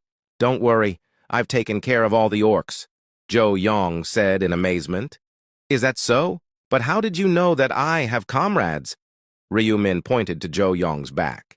When Jo Young turned around, surprise swept over his face. It was because his companions, who had been hiding, now stood there, and he said, "Why did you guys come out? I told you to wait." They said, "We were worried you'd leave us behind, Hyung-nim." "Heh." He replied, "You're joking even now, as if I'd leave you guys behind." Then one of them said, when he looked around, "What's going on? Why are there so many dead orcs? Did Hyung-nim hide his strength all this time?" Jo Young said, "Guys, seriously? Joking at a time like this?" Then he looked at Ryu. Only now did the mercenaries notice Ryu-min's presence, and they were taken aback, and said, "Whoa! Black Scythe? What's going on?" Ryu replied, "What's this about? Just came for a bit of hunting." They responded with awkward laughter to Ryu-min's casual response. "Ha ha ha, right. You've already taken down around 200. They didn't harbor any negative feelings toward Black Scythe, but they were simply in awe of encountering the strongest of the strong. Then one said, "By the way, we watched that death match too. You finished things in the blink of an eye, huh?" But Ryu-min's tone intentionally turned cold, and he said, "Let's skip the chit-chat. If you're done here, leave," because he was being cautious, not wanting to put them in unnecessary danger. As once the orcs are eliminated, the mid-boss should be appearing soon. After that, Jo Young's group offered a nod of farewell and turned away. Thinking the threat was over, they walked leisurely, engaging in light-hearted conversation. Just as Ryu-min was about to tell them to leave quickly, they heard the ground trembling. And they said, "What's that sound?" Ryu replied, "The mid-boss. Be ready." Then the orc warrior appeared. It was huge compared to the other orcs. As everyone stared, mouths agape, Ryu-min remained unfazed. In fact, Ryu had been anticipating this moment.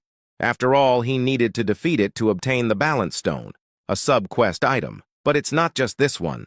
Defeating each bastion boss will yield the remaining stones. And completing the sub-quest meant taking down all 4 bosses. It wasn't an easy feat to say the least. As evident, these bosses were no ordinary orcs.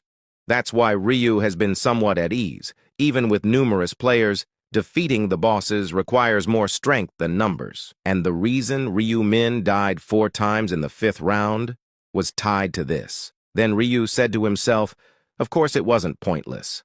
Without the balance rune, I wouldn't be this strong. Because the balance rune was remarkably powerful, completing a subquest was a necessity to acquire it, and at least an orc warrior can be dealt with even without Minjuri's buffs. After that, the orc warrior, observing its fallen kin, seethed with anger, and the orc warrior's eyes darted around, seeking the prey that slaughtered its kin. And it did not take much time, and his focus quickly settled on the target.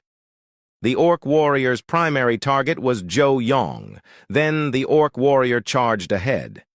At this moment, Zhou Yong was startled, but before he could react, the massive blade descended toward his head, and a shockwave rippled as the blade struck the ground. But luckily, in the nick of time, Ryu Min pushed Zhou Yong aside with his staff. Zhou Yong breathed a sigh of relief and said, "Thank you, Black Scythe Nim." If Ryu hadn't intervened, he would have met a grim fate. Then Ryu said to Zhou Yong, "Step back, unless you want to be flattened." And Zhou Yong promptly complied with Ryu Min's advice. After that, Ryu Min's scythe struck the orc warrior's foot, contorting its face in pain. The orc felt both agony and fury. It swung its axe at Ryu Min, and the sounds of slicing air and impacts echoed. But that was it. But Ryu Min narrowly evaded every strike, not incredibly swift, yet not sluggish enough to evade. Then Ryu said, "What's the point of strong damage if you can't land a hit?" Enough with the grunting. After that, Ryu Min leaped like a crescent moon, striking his scythe down. But the orc's sturdy neck prevented instant death, prompting Ryu Min to strike repeatedly. Then the orc warrior's head, separated by the scythe, plummeted to the ground. At that moment, Zhou Yong Ho and his companions gazed at Ryu Min with awe and said, "He already killed it? Even that scary monster?" But Ryu Min's attention was elsewhere, and this is because messages detailing rewards were appearing incessantly. Defeated an orc warrior. Experience gained, +37.73%. 3773%. Gold acquired, +4,000. Bonus gold. Obtained, 2,000. Obtained, Sword of Huandu. Obtained, Orc's Heart. Obtained, Lesser Azure Mana Stone. Obtained, Stone of Balance. Subquest progress, Stone of Balance 1-4. At this moment, a slight grin curved on Ryu Min's lips as the message materialized, and said to himself, "Knocking down a boss is way more rewarding than swatting the small fry." And the experience bar, which had barely budged before, now surged up by over 37% after the boss takedown. In addition to that, he pocketed 4,000 gold, and as if it wasn't enough, bonus gold cascaded in too. But that's not the whole story. Some nifty items popped up as well. Sword of Huandu. Description: a sword with an eye-catching circular loop on its hilt. Type: weapon. Rarity: epic. Attack power: 100. Effect: gain +5% attack speed with each hit on an enemy, up to 10 stacks. Durability: 1,000, 1,000. Usage restriction: requires regular grade or higher. Then Ryu said it was almost disappointing that it wasn't a scythe but rather a sword. If it were a scythe, it'd be a no-brainer to use. Maybe using this sword instead of the scythe might dish out more damage. In the fact, Ryu Min's current weapon, the Reaper's Scythe, boasted an attack power of 25. Even considering the Reaper's rune that doubled attack power when using a scythe, it still hovered around 50. And with a simple comparison clearly showcased the superiority of the Sword of Huandu, clocking in at an attack power of 100. Then Ryu said to himself, "But hey, the sword's not my main. While its attack power might be lower, sticking to the trusty scythe might be more efficient." Although his initial class was a hunter, he could handle most weapons, but just not like a scythe-like master, and he had been planning to upgrade his weapon after this round anyway. Then he said, "I'll stash the Ring of Huandu and sell it to someone in need later. A weapon of this caliber was practically one of a kind, so I could command a steep price." Next up was Orc's Heart, an item. Description: a solid red stone. It might look like a heart, but don't worry, it's not the real deal. And some might find it eerie enough to toss aside, but that'd be a lifelong regret. It's a key ingredient for crafting a unique item. It was a must-have item for Ryu Min, and he also got a Lesser Azure Mana Stone and a Stone of Balance in the fact Ryu had reaped a good harvest from taking down the mid-boss. And after wrapping up his item check, Ryu Min turned his gaze around, and he was surprised by what he saw as Joe Yong stood there, wide-eyed. And then, in a flash, he regained his composure and spoke with a glint in their eyes.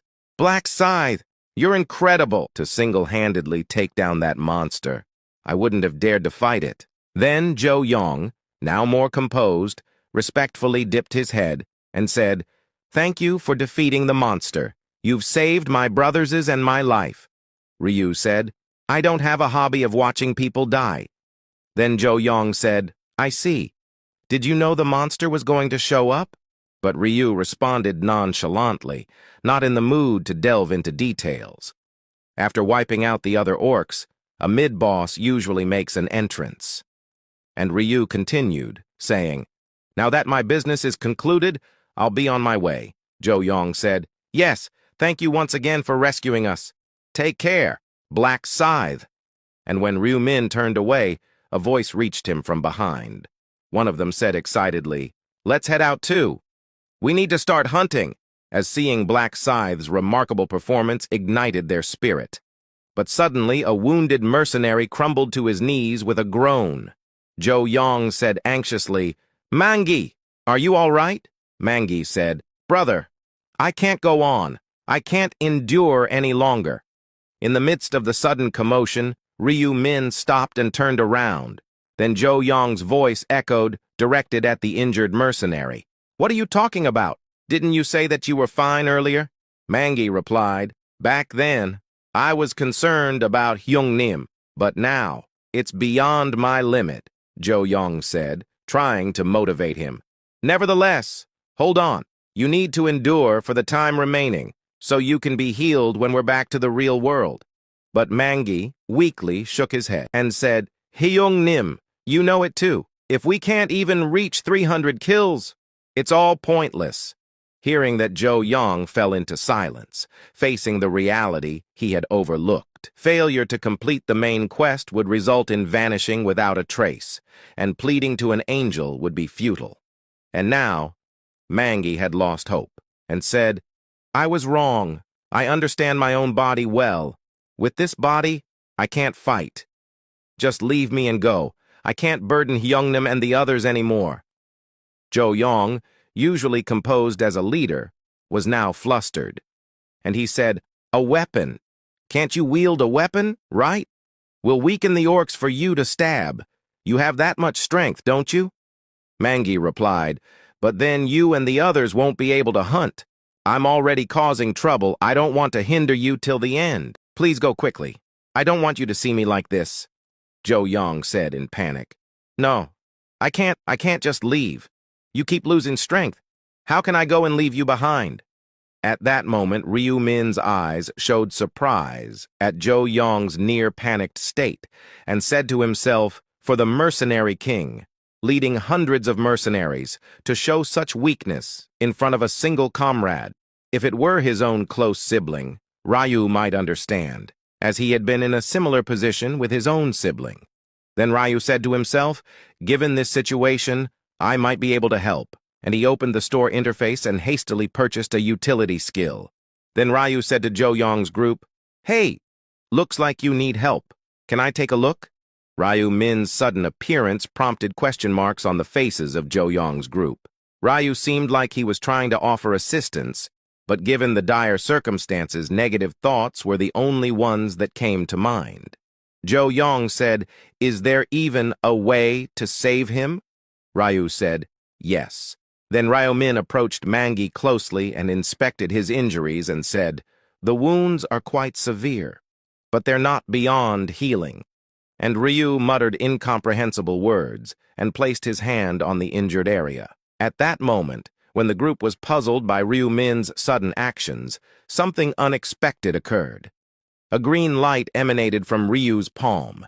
Its radiance exuded a comforting warmth, and the blood that had been sluggishly flowing started to clot, and the wound began to close on its own.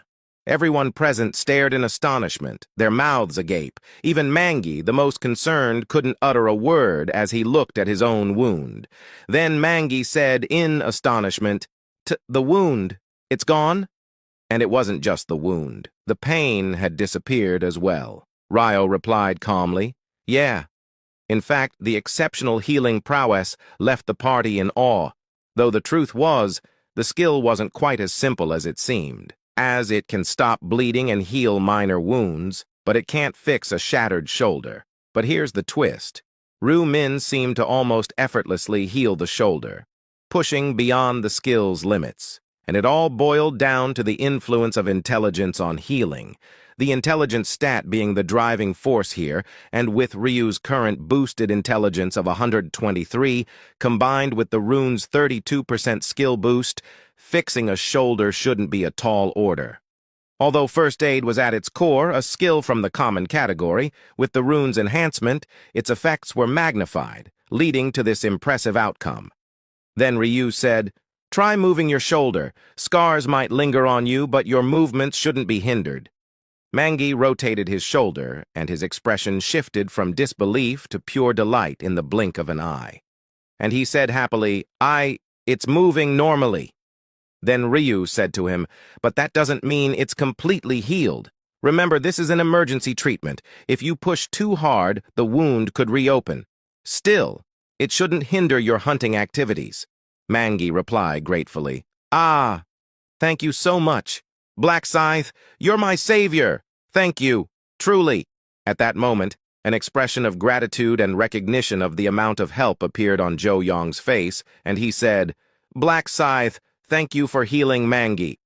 "I'm grateful as well. Thank you for saving our comrade." Then Zhou Yong take out an item from his inventory. It was a low-grade red mana stone, and other members also eagerly offered items, some mana stones, while others proffered equipment.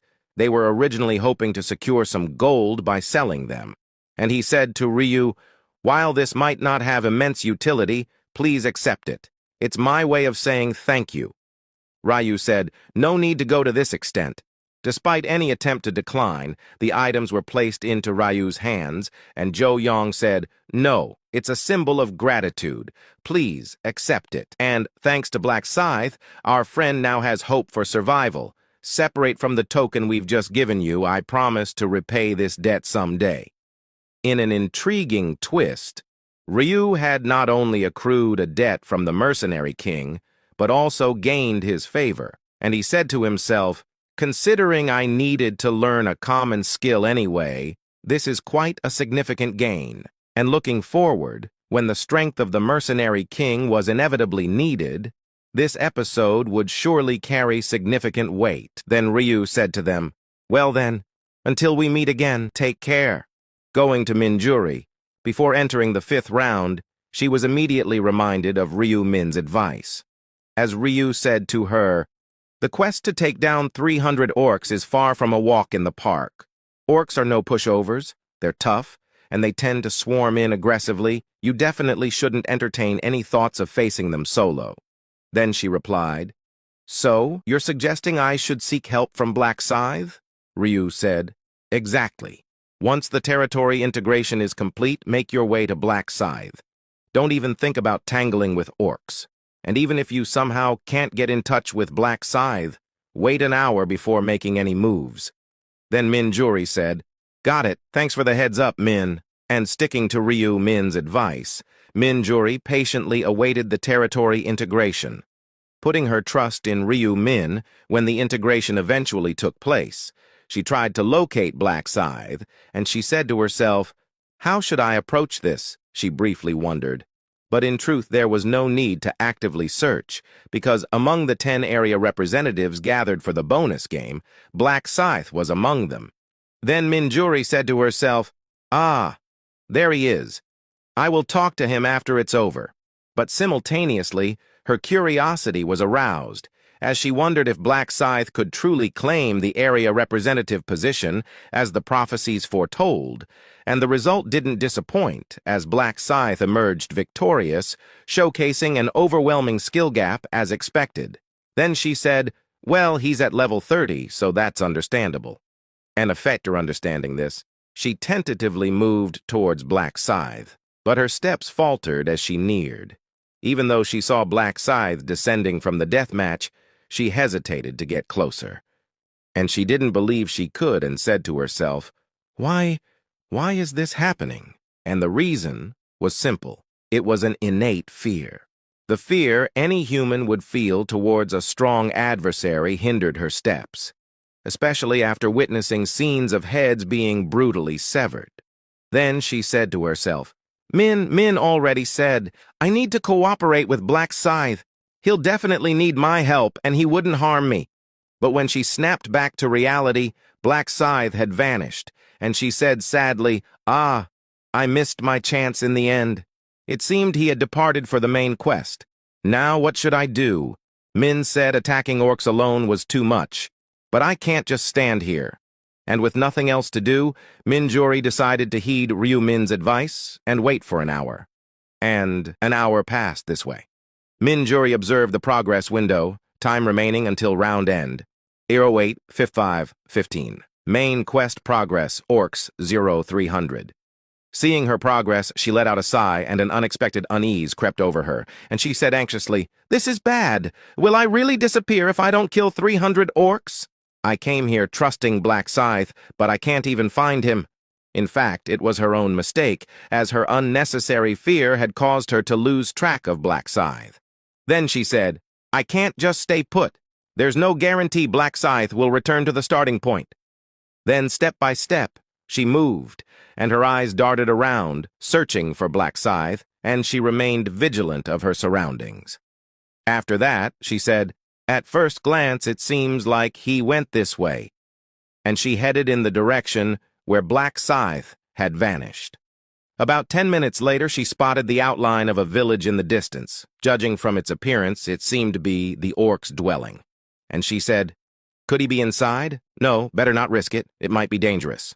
Then she decided to turn back without getting too close. But at that moment, she encountered the very presence she didn't want to face. It was an orc. It looked just like the orcs from the game, so she recognized it immediately. Then the orc rushed toward her with an axe. Minjuri said, Oh no, I didn't want to face an orc, and it was an inevitable battle situation. Then Minjuri immediately cast a buff on herself, and all stats increased by 50% due to the effect of the skill Bless, and her primary agility stat rose from 24 to 36, and her secondary strength stat, where she had invested a bit, rose from 12 to 18. Then Minjuri gripped the rapier bestowed upon her as a mark of her class upgrade. In fact, Mingauri was noticeable at some points. First, there was the fact that she was facing a solitary opponent. Second, the knowledge she had gained from Ryu Min regarding the orcs' weak points, as Ryu suggested, aiming for their necks, since other parts are densely muscled. And in a one-on-one confrontation, Minjuri felt a surge of confidence. Then the orc's axe blade swung towards her shoulder. Fortunately, she dodged it and said, Dodging is easy, and Ryu told me that one of their weaknesses is accuracy. Then she tried to search for a loophole to target the orc's neck, but targeting the moving opponent's neck was far from easy. Unlike in a game, there were no hit rate corrections. And she said, If I mistakenly strike somewhere else, I'll be on the receiving end of a counterattack. And while evading the axe, Minjuri seized the opportunity to thrust her sword at the orc's neck. But because of the orc's sudden movement, the thrust ended up hitting its chest. Fortunately, the rapier, which had entered smoothly, was quickly withdrawn. Usually, weapons get stuck and players cannot pull them from the orc's body, and most players panic and often end up killed. But Minjuri was lucky this time too and said happily, Thankfully, it didn't get trapped in the muscles as I feared. And she constantly targeted the neck and continued her attack. And finally, on the 6th attempt, she managed to pierce a hole through the orc's neck.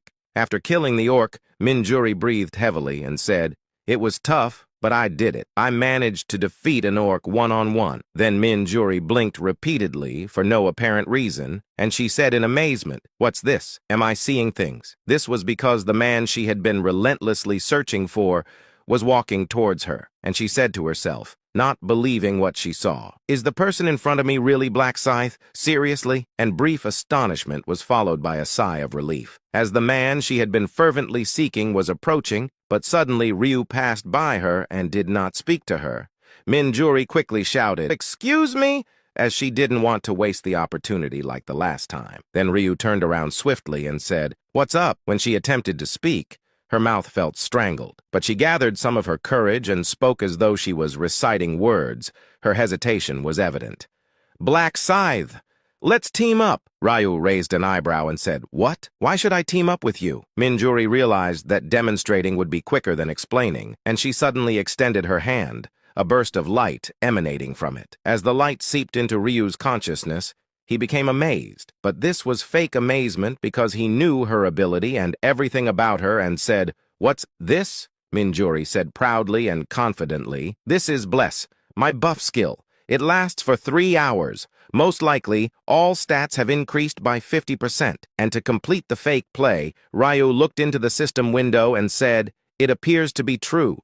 Then Minjuri said, "Is this explanation sufficient? My buff can be a tremendous aid during hunts." Ryu said, "So, if I want to continue receiving your buffs, you want me to team up with you?" Minjuri replied, "Yes, to be precise, assist me with my hunting." Then Ryu rubbed his chin, pretending to ponder, and looked at her with an intentionally cool gaze, and said, "I hold the upper hand here, but I could use you as my subordinate right away." Minjuri was taken aback, as this turn of events hadn't crossed her mind. Then Ryu said, "Can you promise not to stab me in the back?" She replied, "Well, of course."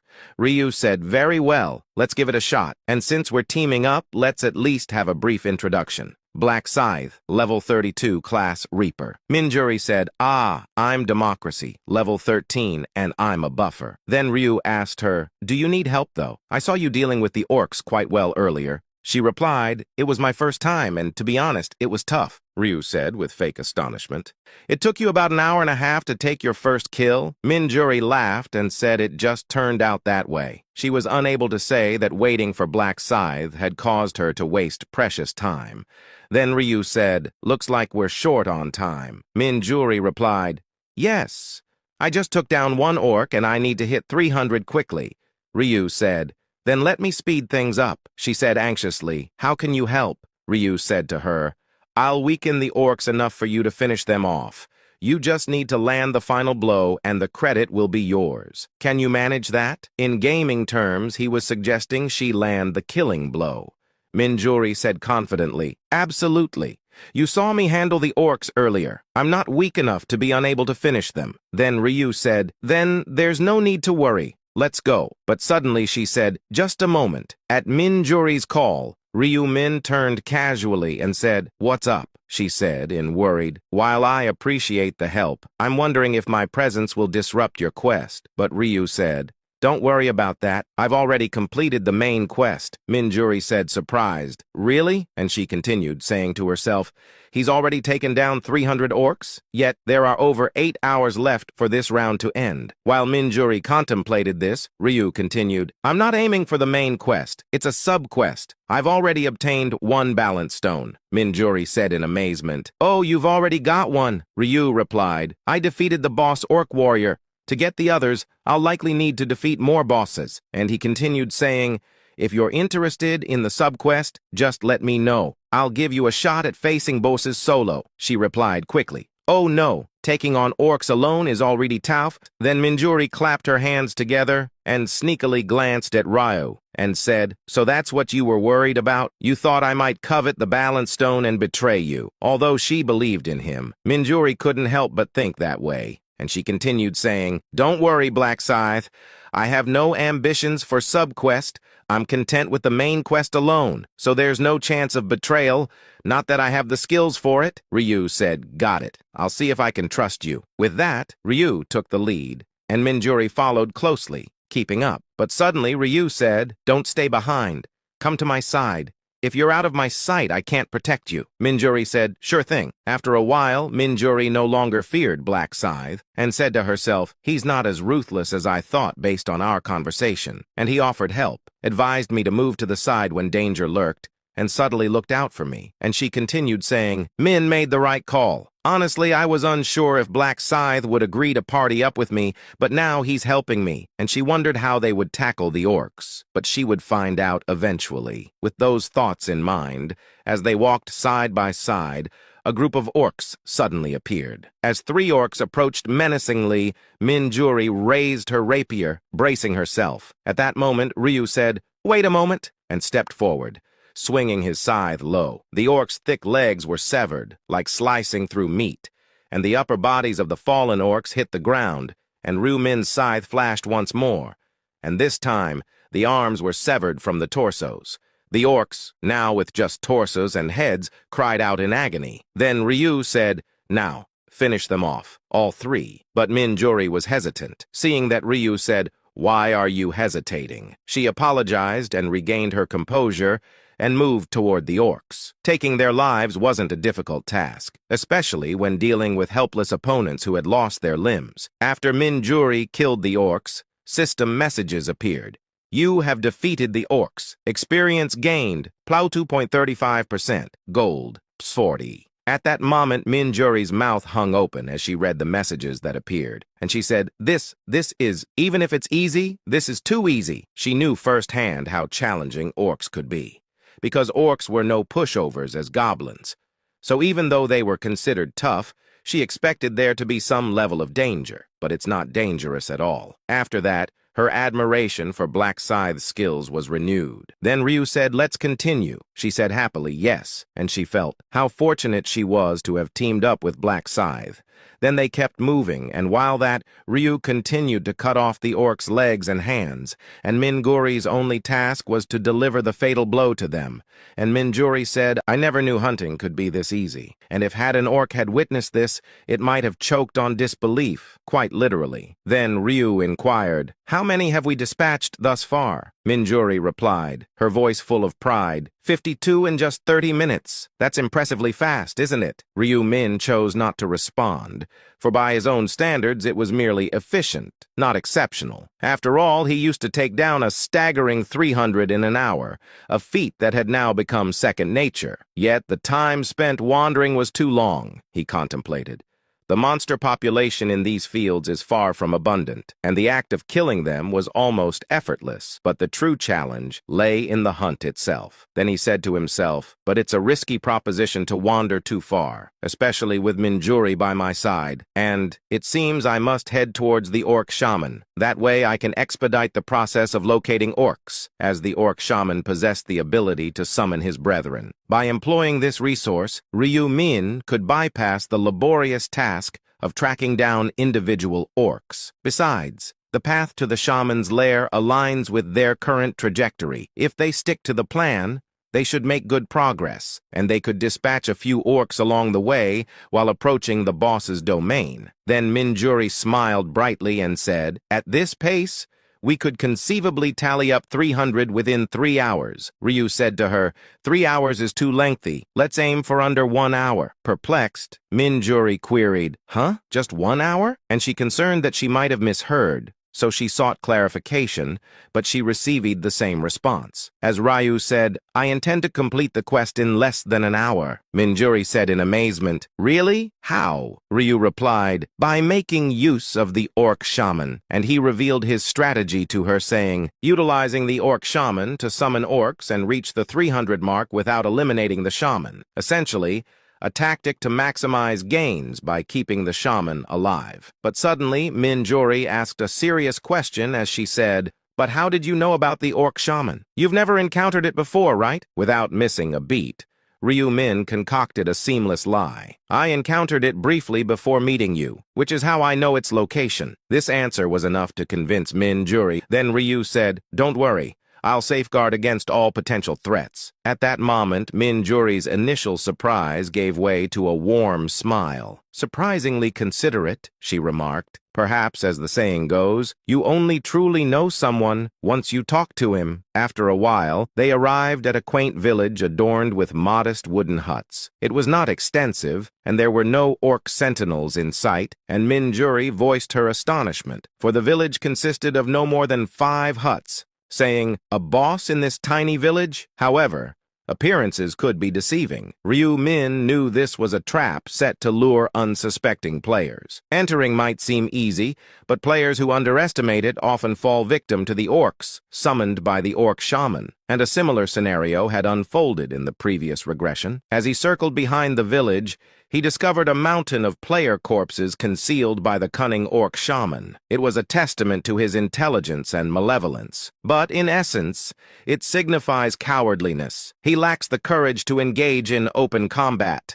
Without his orc summons, he's a mere pushover, and while Ryu could easily eliminate the orc shaman, he intended to keep him alive, at least for now, to aid in their hunting efforts. Then Ryu took the lead and said to Min-Juri, "Come this way." She followed him and looked around, but she couldn't even see a single orc, and said, "How come I can't see the orcs?" But that was natural because orcs don't live here. Only the orc shaman lives here. After passing 3 or 4 thatched houses, they came across a large thatched house that was different from before. Then Ryu said, "Inside this place hides the orc shaman, quietly crafting traps, lying in wait for our entry." Min-Juri queried, "The orcs set traps?" Ryu replied, "Indeed. As a boss, he possesses a measure of intelligence.